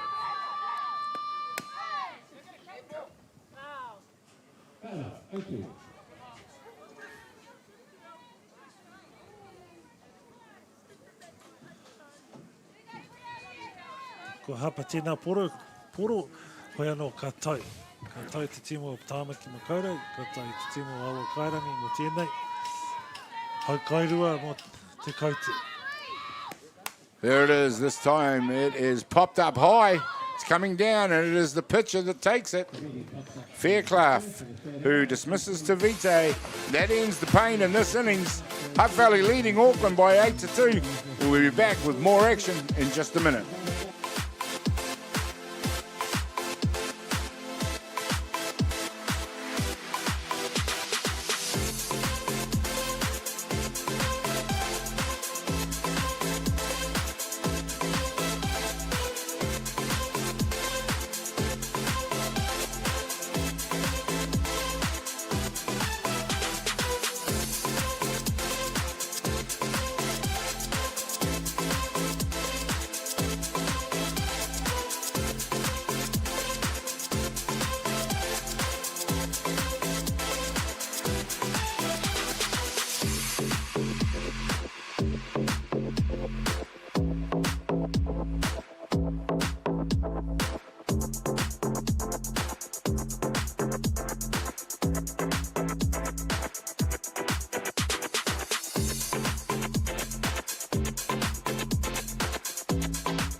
Well, there we go, ladies and gentlemen, and it's an enormous hill that Auckland have to climb now, just like those beautiful hills in the background here at Hutt Valley. Did you like that segue, gentlemen? Pretty awesome. Hutt Valley lead the ball game here at the National Fastpitch Championships by 8-2 over Auckland. This is the first of 2 grand finals, ladies and gentlemen. So don't go anywhere after this because the men will follow. And if that game is anything as exciting as this game, then certainly we are in for an absolute thriller of a final there. As we see one launched high and hard. That was right out of the middle. And that is a home run. And what a way for Auckland to get to try and climb straight back into this.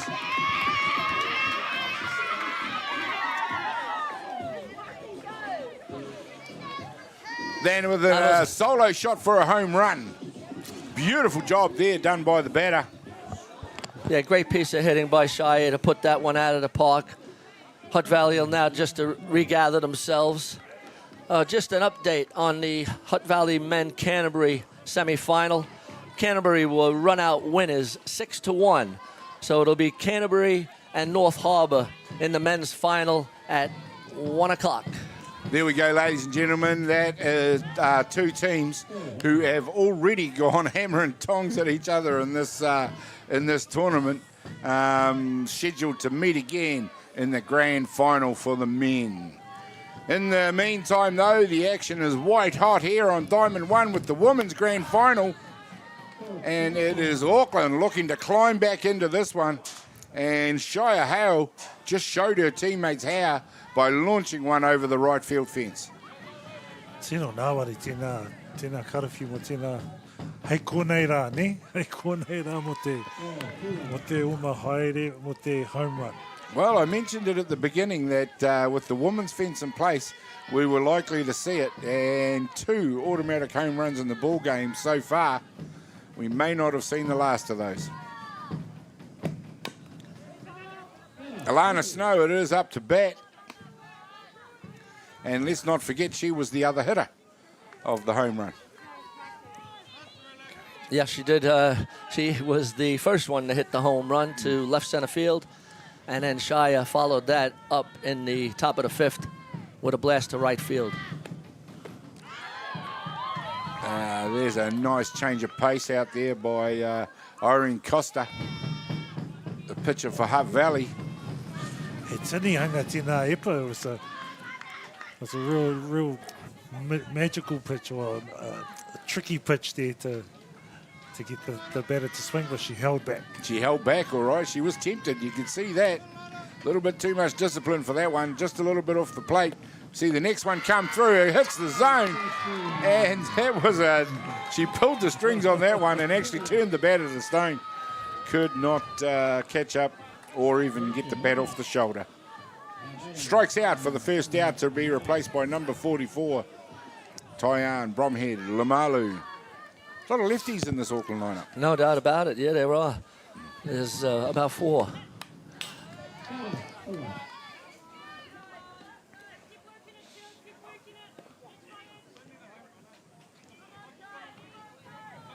Well, the crowd just continues to build here, ladies and gentlemen.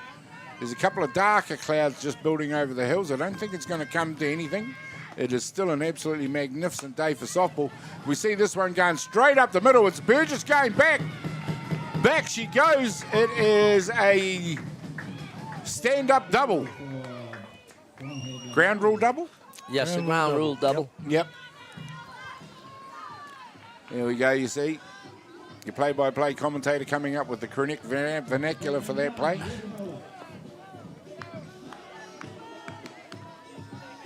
Kare e te tino mohi o mo te kupi Māori mo ground rule double. Hoi anō, e rua nā papa. 2 bases.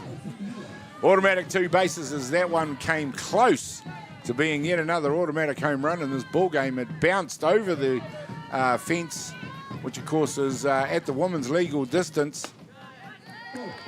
I'm sure somebody could message us and tell us, or maybe Wiremu could tell us exactly what their distance is. 220. 220, there you go. 220 feet, yeah. Thought I might have put you on the spot, but too good for that is Wiremu Tamaki. No, we're all too old to work that one out, Joe. Yeah. It's good that they were able to move these fences in for the women's tournament. Absolutely. Just adds another dimension to it, to the actual flavour of the tournament. As often in grand final play in the past, they've had to play with the fences out at the men's legal distance, which is? Between 240 and 250. Tried it again.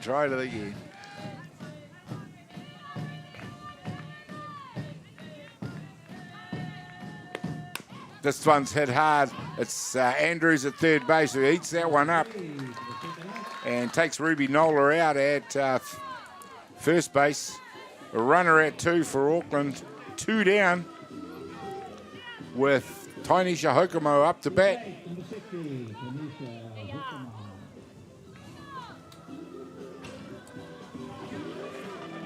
Karamai te kai oma Rapiti. Te tino tere o te oma Rapiti. E tai ati ki te paparua. O nā rua e puta. Runner comes in for Bromhead Lamalu, the catcher for Auckland. The 2-out catcher rule.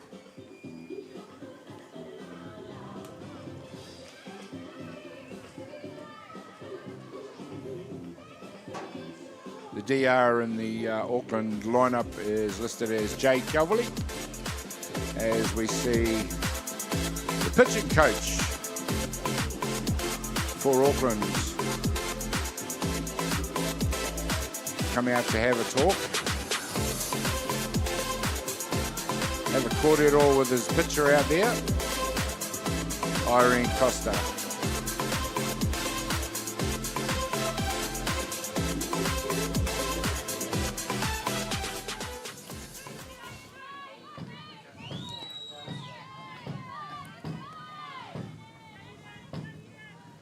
Back to business it is now here in the 5th innings. And this ball game's had so much action, which means it feels like it's gone past in the blink of an eye. We're in the top of the 5th innings with Hutt Valley leading Auckland by 8 runs to 3. 2 outs in the innings. Tainisha Hokomo up to bat for Auckland. Yeah, they'll want to be careful with Tanisha, not get too much of the middle of the plate. She's been one of these hot hitters for Auckland. So they'll just be a little careful with it. There is a base free, and they are still up 5 runs. It's Tynesha that looks to turn on one in the middle of the zone. Fouls it down the third base line. And Auckland have come back and chipped away at one of the runs. Still enough time to do that, Joe, isn't there? Just chip away at the lead. Oh, no doubt about it. This is a good hitting team. As they showed yesterday, coming back from a 6-2 deficit, scored 4 runs to make it a tiebreaker. And, so they're capable of scoring runs in bunches. Koe nā te whakaro ki roto I te henengaro o te timo o Hutt Valley. That's in their heads in terms of what happened yesterday in terms of coming back. And it is Hokomo that heads down to first on the hit pitch.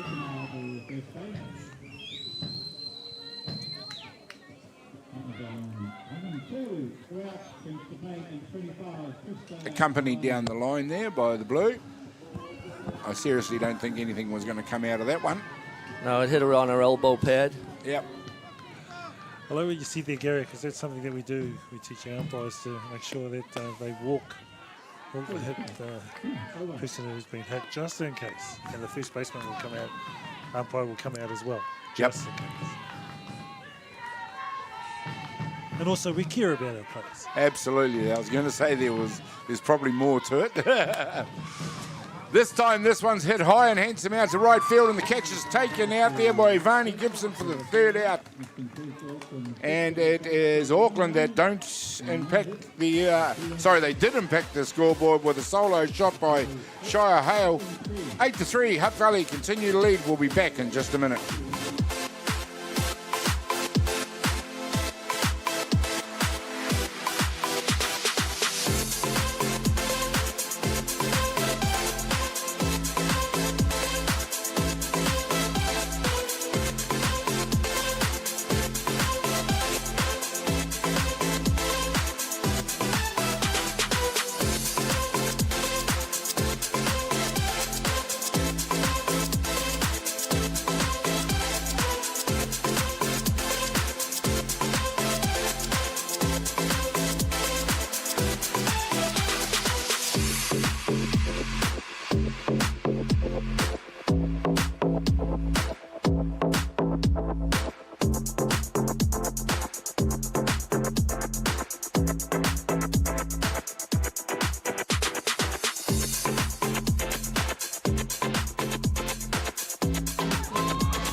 Welcome, ladies and gentlemen, as we've been enjoying some pictures from around the grounds. And there we go. The family dogs come to see the game. Auckland it is who get underway out on defence, and it is Hutt Valley's Ivani Gibson, who just took the catch to end that previous innings, who comes in to do the batting for Hutt Valley. And Auckland scored a run of their own in that previous innings. I think, guys, they're going to have to keep Hutt Valley scoreless in this innings if they're going to come back. Oh, absolutely. They'll want to keep this inning clean and get back to hitting. Ka tae tēnā poro ki runga mo te kau. Mo te kauta. Hoi rua, hoi kaitahi. 2 balls, 1 strike. Ivani Gibson into bat. And just leaves that one on the middle. Into a hitter's count now. Hutt Valley will be starting to like this situation.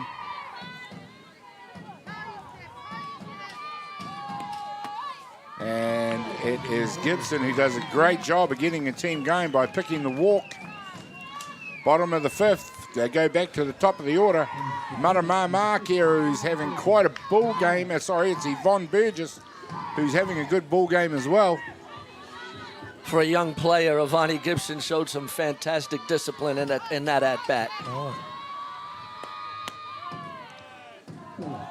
It's a feature of the representative teams from Hutt Valley that I've noticed this year.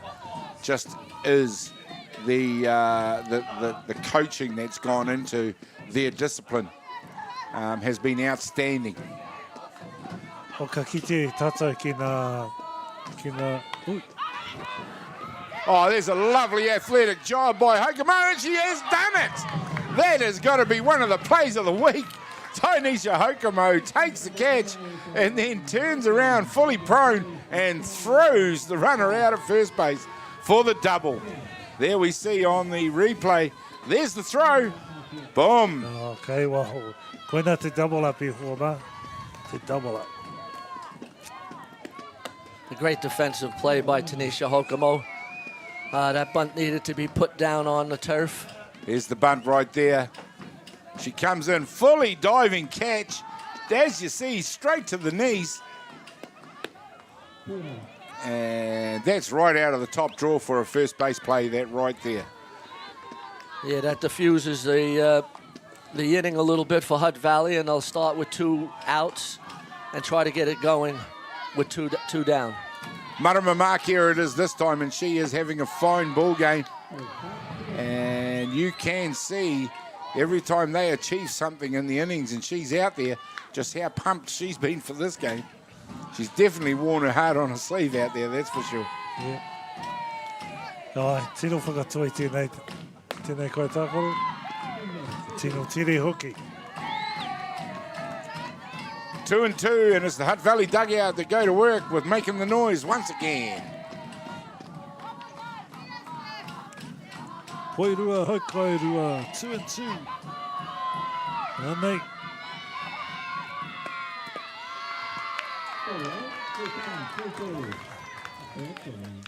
3-2 cool.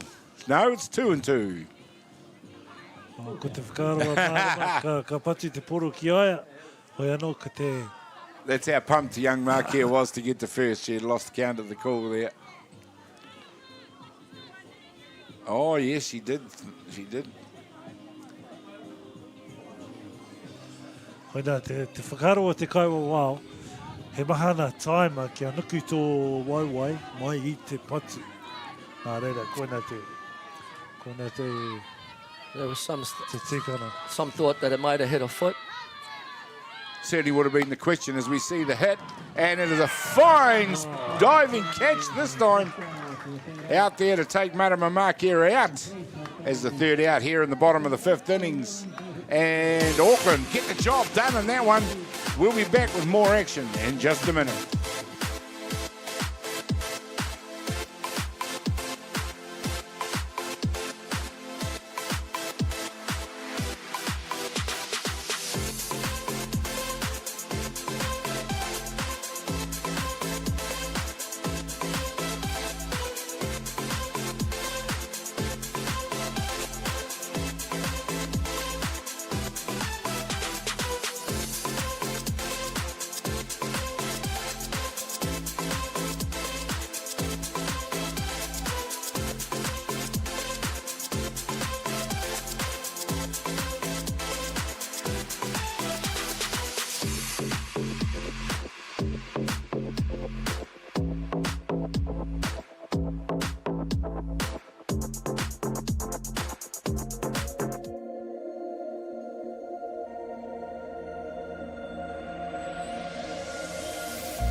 Welcome back, ladies and gentlemen. There we go.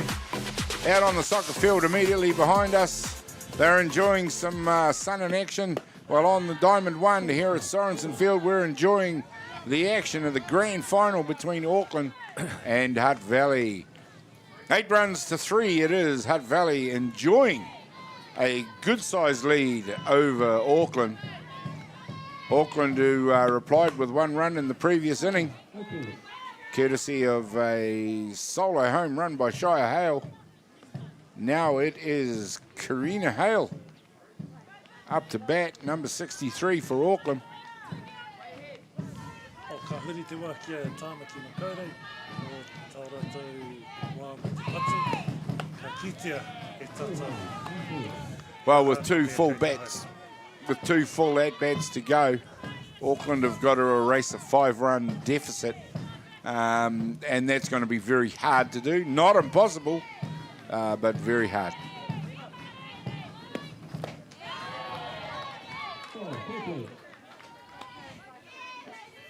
Ka tae tēnā epa ki raro mō te kau te huirua au kairua mō Karina Hale.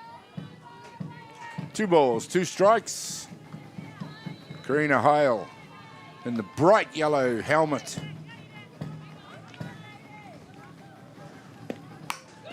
Through the middle of the zone, and Hale helps herself to it to the foul territory down the third base line. She got all of that. That was a little bit too middle of the plate for an experienced batter like Karina, but she was way ahead of it. It's a little timeout, pitcher and catcher. Just got to make sure they're on the same page, I think, as far as where the calls are and where they're coming from.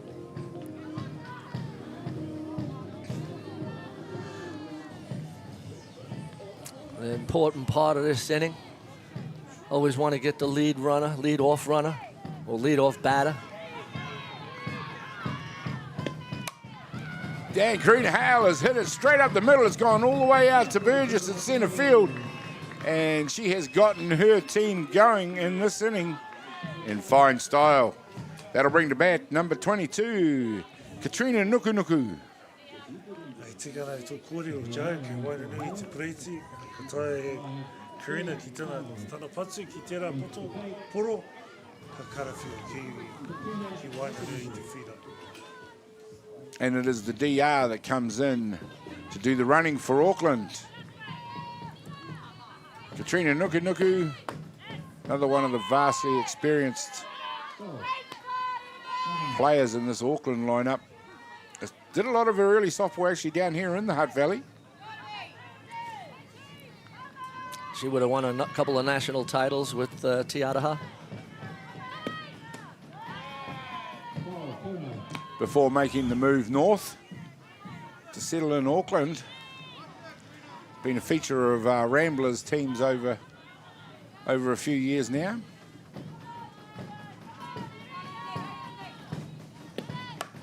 Hit hard, straight up the middle once again. And this is some good textbook batting by Auckland. No panic in it. That's just good hitting and positioning themselves to get some runs by having bodies in motion on the bases. Papa ki te papa, station to station. Yeah, it's a good piece of hitting by Katrina. That is a great way of putting it, Winnamoot. 60 feet at a time. Number 7, Ava Prescott, it'll be who comes up to bat. 22 out, Aiden. Yep, that's the one, thank you. I mean, in these situations, Joe, you've clearly been a successful coach in your time. Having bodies in motion with none out or one out gives coaches an enormous amount of options to try and impact the game. Yeah, with being down 5 runs, I think going station to station is probably how Fletcher will look to play it. You don't want to be giving away outs, and so you wouldn't be really sacrificing, or I wouldn't be necessarily, but it depends where the fielders are playing. Yep. The other thing, of course, you know, the out situation, as you mentioned, they become precious. Absolutely. 6 outs to go in a ball game like this. At the moment, that's what Hutt Valley will be hunting for. All right, there we go. 6 outs to go for Auckland in the ball game. 5 runs to get. To continue. This one's hit hard. It's gone through shortstop. It's gone all the way out to left field, and we see the throw come in. And it's absolutely perfect. And the sliding runner gets in underneath the tag. And that throw was pinpoint perfect. Ladies and gentlemen, we're going to get to see this in slow motion. Here's the runner. And you'd have to say, Nicola Ogier right on the spot. I'd hate to be the one to call it. What do I mean? In her judgment, she believed that while the tag was high, the runner had got their feet up before that happened.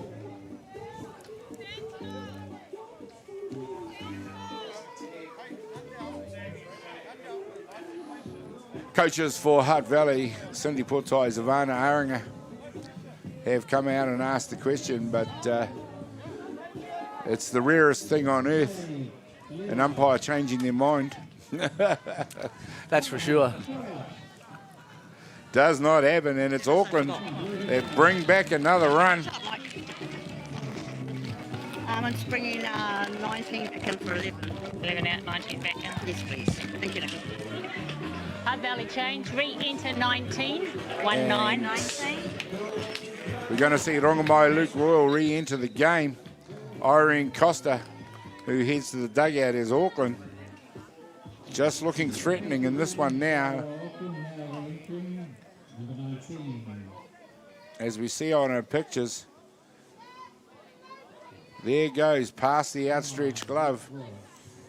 And the umpire determined that the feet had gotten in underneath the tag. Top of 6 action, it's Auckland that closed the gap. Once again, 8 runs to 4. No outs. Runners at 1 and 2 for Auckland. Top of the order, it is home run hitter Shia Hale, who'll be coming into the batter's box. Once this pitching change is made, we'll stay live with these pictures. We talked about it, Joe, that what Auckland were going to have to do, and they are doing it at the moment by moving those bodies around the base. Oh, no doubt about it. I mean, like we were saying before, I mean, this 4-run lead or 5-run lead is sometimes not going to hold up, and you got to keep playing the game until the fat lady sings, as they say. That was a close play at home. The slow-mo was almost indecisive also, so it was close, and Nicola judged it to be the foot in before the tag. Oh, there we go. It is Rongamai Luke Royal back out in the middle after starting the ball game. Pitching into Shia Hale. Shia launched one over the right field fence in her previous at-bat. I don't know, would you have been tempted to put her out there and bring the force into effect? No, I don't think so. I think now with a 4-run lead, you still want to try to get outs, and there's a force on the base anyway. Yep, nice call.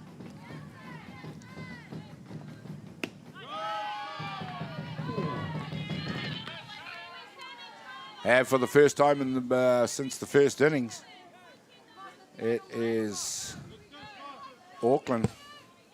Sorry, since the third innings, it is Auckland that are exerting some pressure now on Hutt Valley.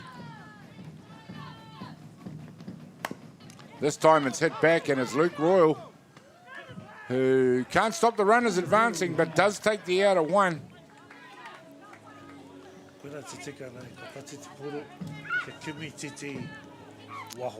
Yeah. Find an out. Yeah. And that's what they would be doing, looking just to get that out. So they execute the out perfectly. The runners have advanced. 1 down. Alana Snow up to bat now for Auckland. The other player in this ball game to have launched one out of the diamond.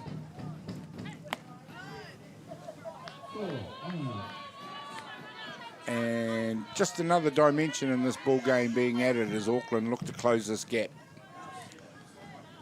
They've forced another pitching change on Hutt Valley.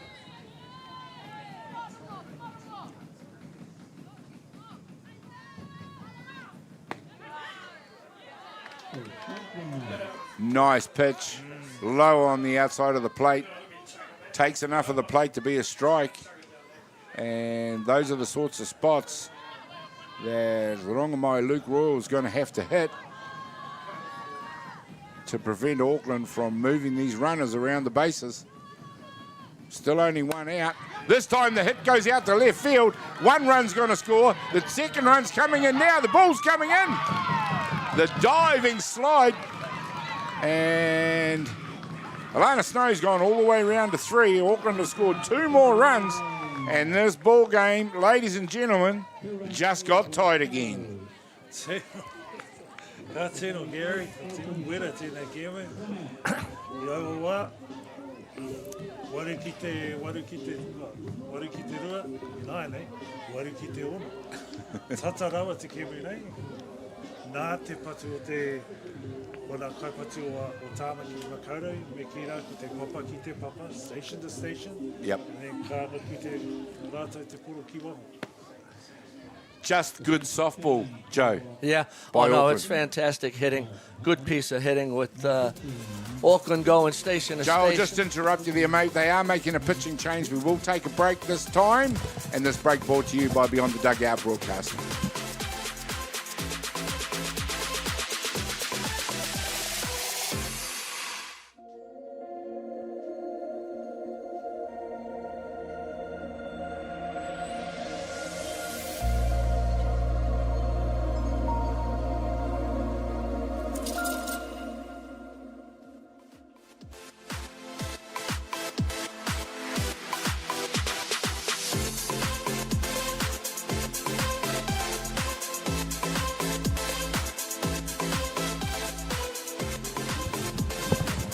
Welcome back, ladies and gentlemen, as we see Hutt Valley with yet another pitching change. They don't leave it too long before they make these sorts of decisions. It's a grand final and you certainly can't second guess yourself. Jada Walters Rangitihi, number 35, has come in to do the pitching for Hutt Valley. She's a teenage pitcher, but she's very experienced and she is also very good. Ki te ia ki Brazil, ne? I haere ia ki Brazil? Young pitcher, 16 years old, was playing in, I think, the under-17s and under-19s. Was one of Hutt Valley's stalwart pitchers. This time it is number 44, Tyann Bromhead Lamalu, looking in the batter's box out there for Auckland. There's a runner at 2. They have now scored 1, 2, 3 runs in this innings to go with the run in the previous innings. Trail the ball game against Hutt Valley by 8 runs to 6. And we see that hit. It's Andrews that picks it up, fires it across the diamond. 2 down now with Ruby Nola up to bat for Auckland. And that's a nice start by Walters Rangitihi. Anei te Golden Glove e Homa, mai te takuta, ki te papatahi o te puta. A good play to keep Alana Snow at second base. The niece of Kerry Simeon, well-known Hutt Valley softballer, played NFC for Hawke's Bay at this NFC. Is Jada Walters Rangitihi. Plays for the Saints softball club in the Hutt Valley.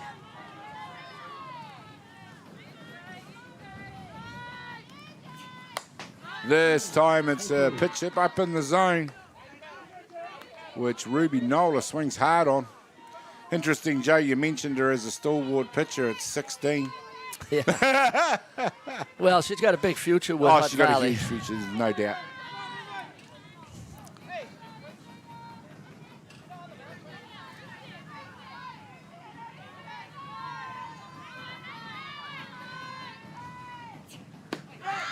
There's a nice pitch.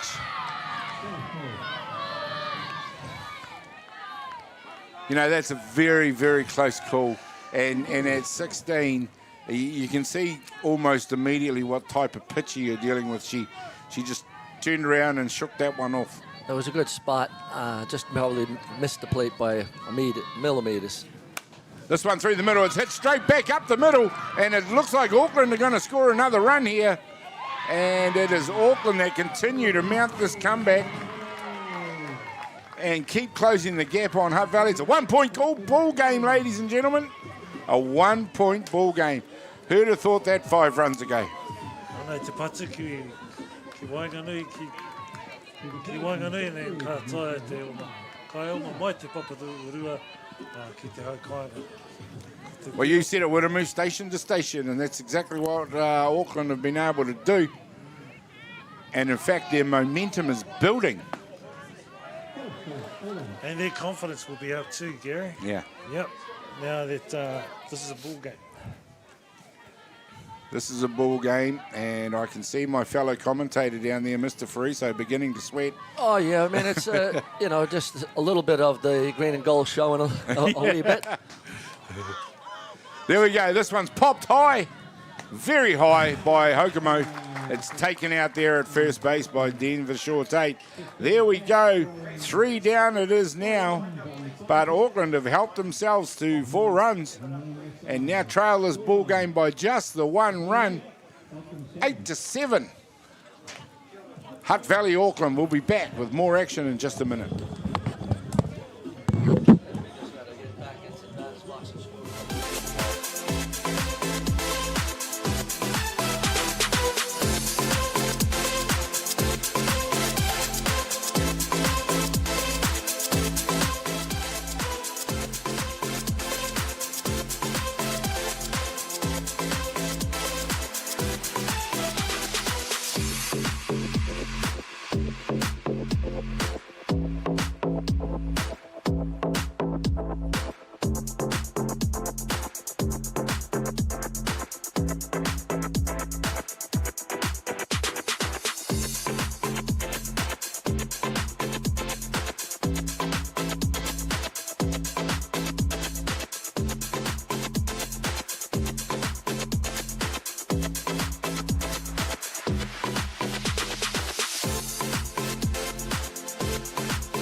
Welcome back, ladies and gentlemen. We are at Fraser Ballpark, and we have got our one ding-dong battle on our hands.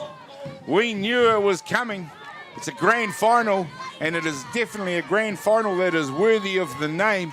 Auckland and Hutt Valley, just a 1 run in it. 8 runs to 7. Hutt Valley with the narrow lead. The narrowest of narrow leads, Danica Friso. Number 2 up to bat for Hutt Valley. Yeah, Danica's looking to get on base now. Oh, nice catch by Karina Howe as Danica Friso launch run straight down the third base line to be the first out. She'll be replaced by number 12, Caitlin Lewin. Yeah, that was a great hit, great contact down the line. A good play by Karina Hale to snag that one. Gary Ding Dong. He Ding Dong pakanga tēnei. Ka kitea te pata te neka Fraser kia. Fraser kia te Karina Hale, te mo tere te pata, mo te puta. Well, we talked about the need for the Auckland team to just get those little errors out of their game that they were committing that cost them a few runs. It looks like that might be well and truly a memory. Having said that, this young lady out there right now, number 12, Caitlin Lewin, she's a special kind of player. She's one of these players that you want on your team because she can make something happen out of nothing. Yeah, she's another outstanding ball player for Hutt Valley. She'll just be looking to get on base. Lara's on deck. Try to get 1 insurance run. The other thing, of course, is Stephanie Fairclough, well into her work now and is looking very good all of a sudden. Absolutely. She's getting into her work, and she's feeling like there's a bit of momentum behind her. If you've been able to sit in the dugout like she has and watch your team score 4 runs in that 1 innings, gives you an enormous amount of heart. Absolutely.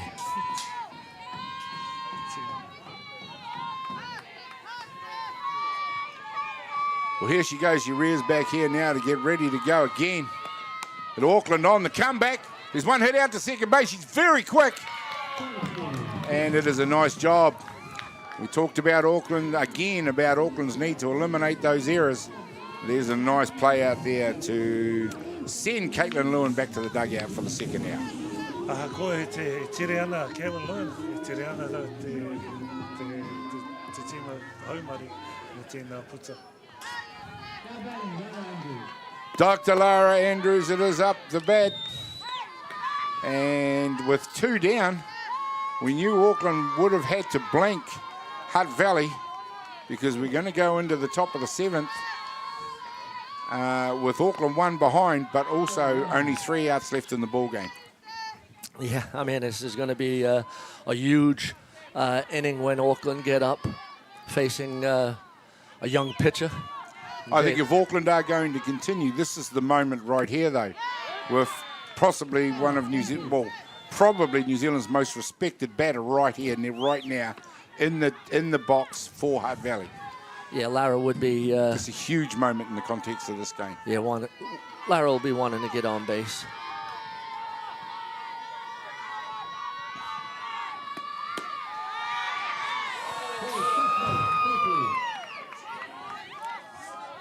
And Fairclough almost willing that to be a strike. Tata, koe anō, e kā. Koe rua, hau kai rua, 2-2. Not to be. This time she sends one through the inside of the plate.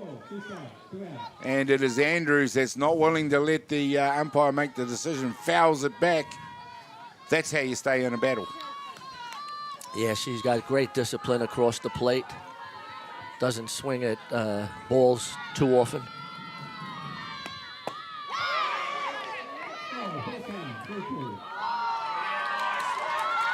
No swing. Bryden Wells it is out there at first base. Made the decision on that one. It's a full count now. Ko te pātai, swing kā. This is obviously experience on experience right here. Pitcher versus batter, and it's the pitcher that wins the battle this time. And Auckland did exactly what they needed to do in that innings. 1 run, they trail Hutt Valley with 3 outs to go in the top of the 7th. We'll be back in just a minute to see what happens.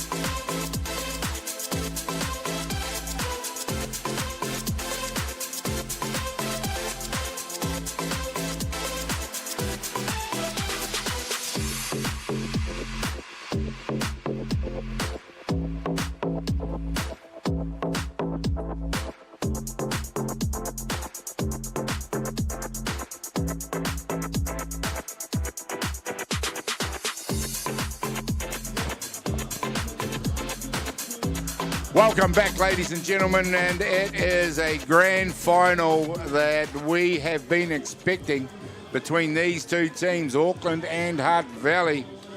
They have been hammer and tongs in this battle, and it is Hutt Valley that cling to the lead, 8-7. The final roll of the dice for Auckland. Can they impact the scoreboard by one more run? Hutt Valley have gone with their youth pitcher to close this one out. And it is Auckland who have Krista Hawani up to bat, who lines one out to right field, and the fielder's getting under it, makes the catch. And there we go. Hutt Valley get the out they wanted. Auckland would love to have had their lead-off hitter on base. Not to be. Rere ki runga te poro, rere ki raro, ka hopu ki a tēno tēnā hopu ki a te tangatana. What a great play by Ivani Gibson out in right field. A superstar in the making. This time it is Walters Rangitihi who fires one through the top of the zone for a strike. Tēnā upu ko maru a Karina Hale. Hard out to get. There we go, Karina Hale it is, looking to get her team underway. 1 out here in the top of the 7th innings.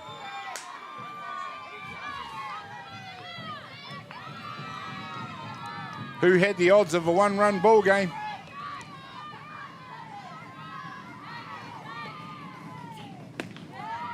That one's underneath the knees of the batter for a ball. 3-0 it is. Yeah, Jada will want to come back now, make Karina a hitter. We don't want any free passes in this. And it is Karina Hale. Gets the job done. Heads down to first base, exactly what Auckland wanted. Katrina Nuku, who is listed as the designated player in this one, comes in to do the batting. It's the runner, Jade Calverley, that goes out to replace Karina Hale.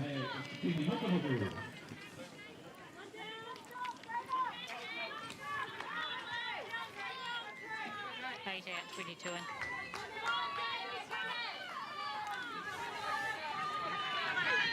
And there we have it. We're about to get underway again. The change was made. Katrina Nuku steering back. Jada Walters Rangitihi now getting ready to go. That one just a little bit too high. Huge part of the ball game now. It'll be interesting to see if Isaac Fletcher has Jade Calvary in motion to get her in scoring position. Katrina Nuku will be wanting to make some contact. Same spot, too high. 2 balls, no strikes. And it is Hutt Valley who are beginning to feel the pressure.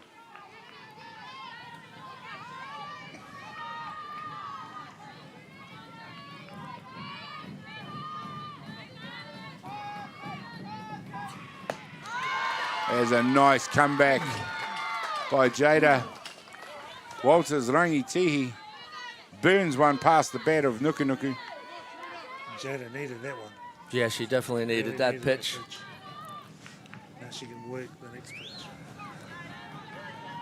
As the sunshine reappears, the bright sunshine on this white hot atmosphere, and she backs it up with another strike, and that belies her tender years right there.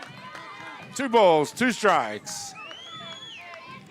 Para mai tēnā epa kei wainganui I te Main Street. E mo te poirua e kairua.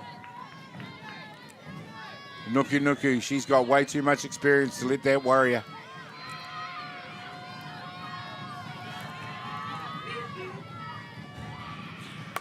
Hits this one hard. This time it's going to find the grass.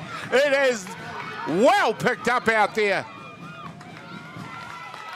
I can tell you if Ivani Gibson had not fielded that, and she did a great job doing it, that would have been the run scored. But as it is Auckland with runners on the corner and a prime opportunity with only 1 out to advance that runner 60 feet to home plate. Tēnō patu tēnā Katrina Nuku I tēnei wā. Ka pati tērā ki Wainganui I te matau. Ka tae te kai oma mai te paita. Papatahi ki te papatori. Me kira ko nā raki kai te kona. Thanks on po. Joe, that pickup by Ivani Gibson, that was brilliant out there, wasn't it? Oh, that was a fantastic. She doesn't make that play. It goes all the way to the fence. That's right. Even though she's a DP. Katrina would have made it to re-entry, the same as second anybody base. else. She sit twice. Okay. So she sat once, and she's come back in. If she comes out again, she sits twice, so she's done. Okay then. Well, hey, we've got to push for a run, so we'll go. Katrina's out. Katrina's out. Who's coming in? 15 or 26? Can I do 8 again? I'm just kidding. No. Actually, no, you can absolutely. 15, please. 22? Yeah. Koe te kata te koe matua I Fletch ki te 22 out, 1-5 in. Isaac Fletcher just bringing in a pinch runner and having a little bit of banter with umpire Nicola Ogier. Nothing wrong with, in this sort of pressure situation, with trying to get an ally on your side. Not that that's ever going to work. I love the way you see it. Oh, can I bring this one, Fraser? Can I do that? Yeah. Can I bring Yankton again? Nah, just kidding. There we go. We're all ready to go again in this ball game. It's given us a bit of everything. 1 run's in it. And there's a great start by Jada Walters Rangitihi. And we've got the runner out there for Katrina Nukunuku. We've got a runner out 3. And it is Ava Prescott up to bat.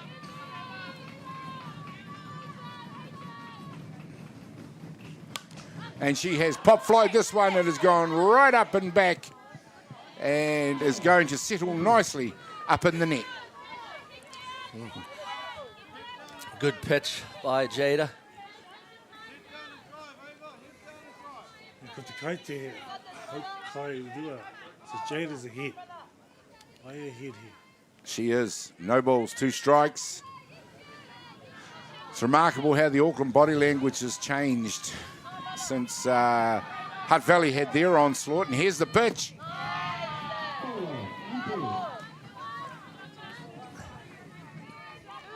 But the urgency now around that Auckland camp has certainly changed. They're right up for it. Oh, absolutely. With the 1 run, tying run on third base. Go ahead, run it first.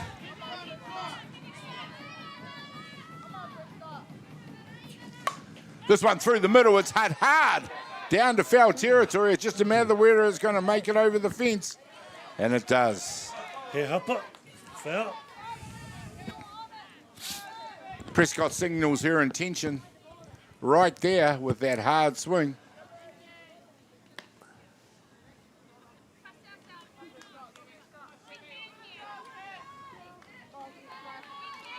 One ball, 2 strikes.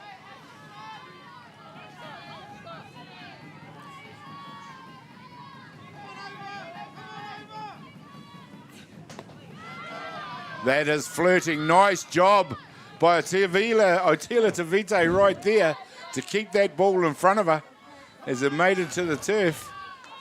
That ball goes to the back net. That's a prime opportunity to score a run.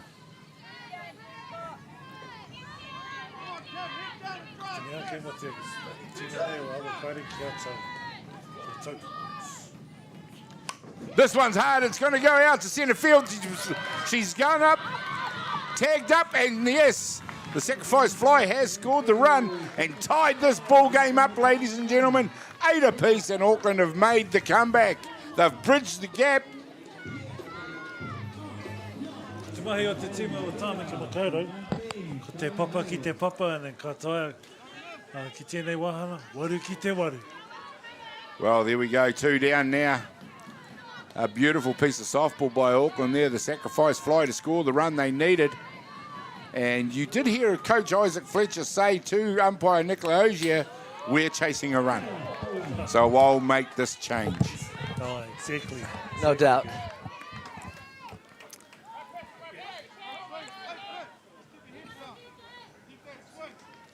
"19, Shire Hale up to bat for Auckland.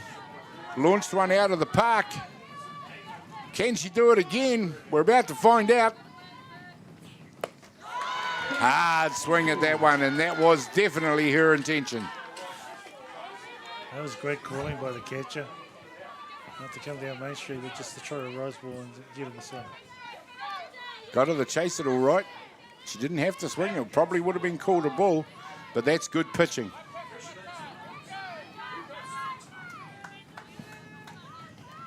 Two down, runner at 1.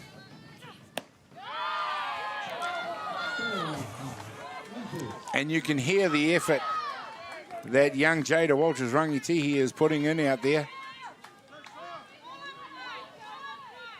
That's a good battle between the pitcher and Shire Hale.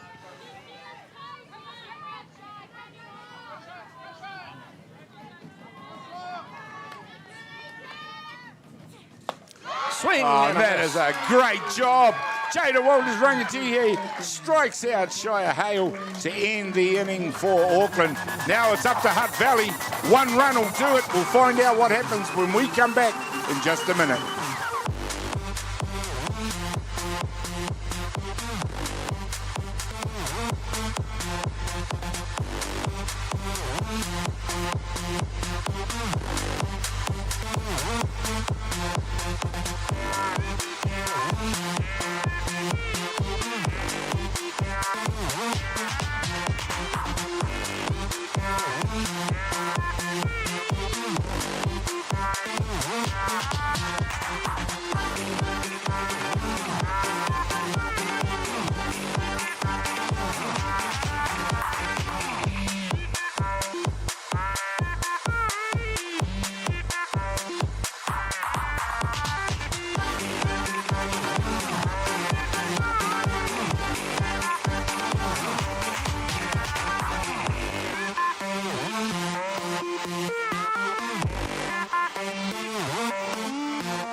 Welcome back, ladies and gentlemen, and here we are.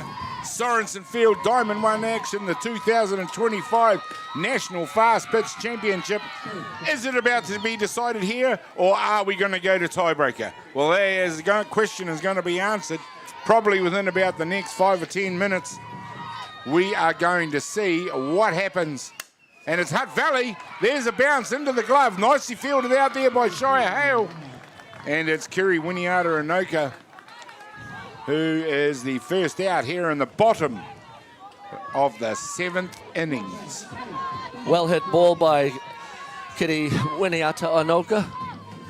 Unfortunately, right at Shire Hale. A nice play by Shire. Well, talk about a team stacked with talent. And here's another talented player up there to back right now, Denver Shaw Tate. Looking to lay a swing on right here. Auckland, 1 down.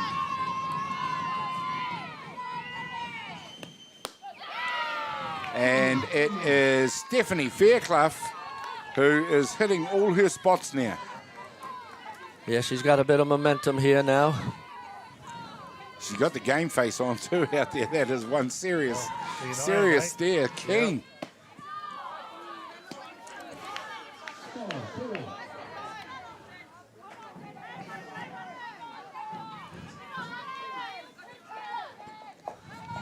Well, it's been a hell of a battle so far, ladies and gentlemen. And the scores are all locked up. So with all the action we've been treated to at the into the bottom of the 7th innings, these two teams cannot be separated.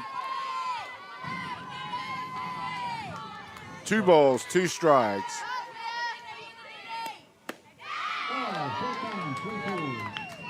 Once again, that discipline comes to the fore. Denver Shaw Tate loads up the count, 3 balls, 2 strikes. Yeah, good discipline. She did swing at a couple of high pitches earlier in the at-bat.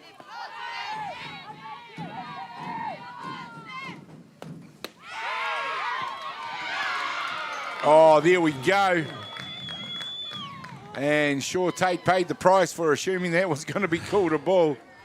And strikes out. Oh, katoa tēnā, ki wanganui te pareti, te puta atu. You see the difference from when Lara was at bat. And remember, she fouled off that inside pitch. Yeah. Same pitch, wasn't it? It was that same pitch. It's been sort of Stephanie Fairclough's go-to pitch, actually. Just shows you the difference in experience. Absolutely. Between those two players.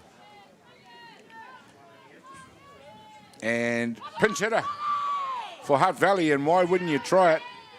Because this girl can hit. Number 40, Palace Potter. Valley. Tēnā kaipati tēnā.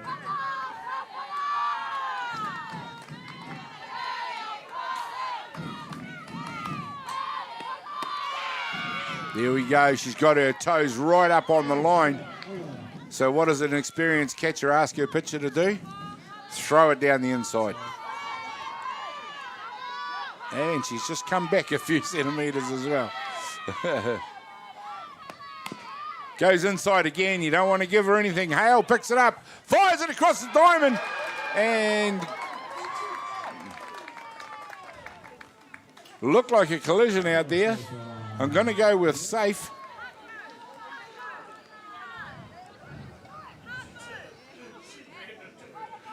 Definitely safe. Well, the replay will show us what's happened. She's running inside the line, and Whittamu, she stayed inside the line. Yeah, this is why we have a tram line. Yeah. We want our runners to be running in the tram lines. So the discussion out there will be? Discussion will be the executive. Have we got interference here? Yeah. Well, we'll wait and see the outcome of that discussion, because I can tell you there's a lot riding on it. There is a lot riding on it.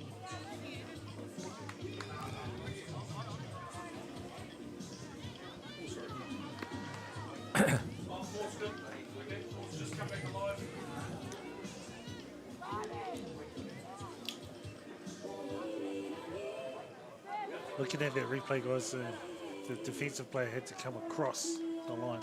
Yep. But the offensive player still should be in there. When you get to the beginning of the running train, you should be making your way. You should be inside the running lane. So the first 30 feet Yep. will give you to be inside the diamond and to work your way back out. Okay, the determination has been that the runner is safe. So with 2 down, they've replaced her with a runner out there, Riley Watt. The DR comes in. First pitch goes through the zone for a strike on Ivani Gibson. Hutt Valley giving themselves an opportunity out there now with a runner on base. Let's not forget, if they do manage to score that runner, that'll be it for the ball game. And that hit heads down the first base line for a foul. Joe, Here we go here. Joe, you would have sent your runner. Yes, I would have been sending my runner probably. We Scores need are to. tied. Yep. So obviously the question on that replay was she entered the tram line, still running inside the diamond. The call's been made though, it is safe.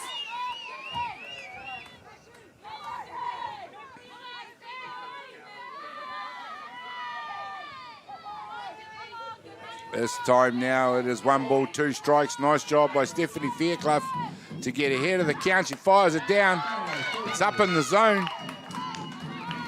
Takes it to a 2-2 count. Ivani Gibson, immensely talented young softballer for Hutt Valley.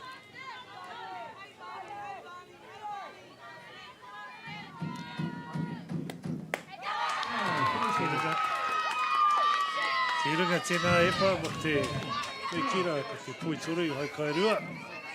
3 balls, 2 strikes, 2 down. Runner will be going. She continues to pepper the top of that zone, does Fairclough. She normally follows that up with something low and inside, and there it is right there. A good fight off on that pitch by Ivani. There's a lot of experience here now going to be needed. Bromhead Lamalu's got a decision to make about where she wants her pitcher, what spot she wants her to hit. Ivani Gibson's already proven she can hit it if it's anywhere near the zone, and she wins the battle. And it's Hutt Valley with runners at 1 and 2 now. Well, you got an experienced batter up now with Yvonne Burgess. She's had a pretty good tournament with the bat. And I think if you get that ball into the outfield, Riley with a speed will score. Anything on the grass out here is, you're absolutely right, Joe, is probably going to score the run. We see the first pitch come through. There's that line that she's been peppering, that go-to spot that she's been liking. A lot of strikes with that pitch.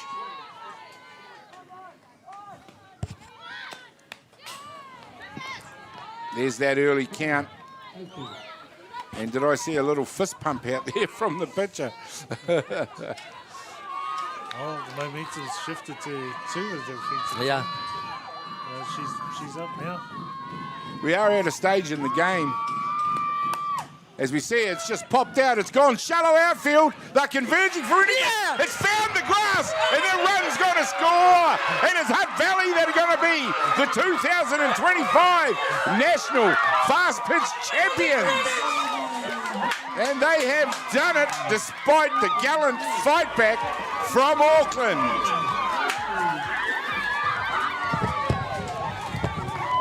Oh my! Oh my! Hutt Valley champions again! What a game! What a game! Hutt Valley, green and gold, turning it up. I gotta take a timeout because I'm just gotta take a deep breath. We'll give you that timeout, Joe, and congratulations, that's right, to Hutt Valley. Aye. Victors over Auckland in this one, and what a ball game we saw. Tino nui tēnei ball game, Gary. Just Yvonne Burgess, like Joe said, an experienced player, popped that fly up to right outfield, and it just landed. And out there, basic, you're going to score someone from second every day. Every day. Well, we just saw her lean out and put the barrel of the bat on the ball. And Joe, we don't have to ask you what you thought of the game, but give us an overview of what you thought of the game in its entirety. I just thought these teams battled. This is the third time they played in this tournament. They battled each time to nearly tiebreakers. There's nothing in it. You got to take your hat off to Auckland. They came down here with a great team, a stable of pitchers, a great hitting team. To come back from where they did to tie the ball game shows a lot of class. But Hutt Valley winning in the bottom of the 7th shows that you can turn green to gold. Well, ladies and gentlemen, there we go. Hutt Valley 2025 champions. And we will break down it a little bit more when we come back for the prize giving, which will be after the men's grand final.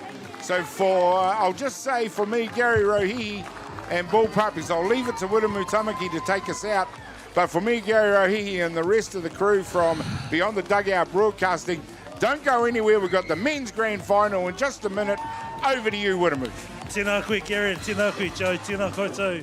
E ho mā, e mātaki tēnei kēmu, he kēmu tino, wā, he kēmu nui. Nui, nō reira, e mahi ana kia te awa kairangi wiki tōria tēnei tōni mana, mā rātou. Kia tau tēnei katoa. Auhi, wero, haramai te toki, haumi e, hui e, Tai ki e.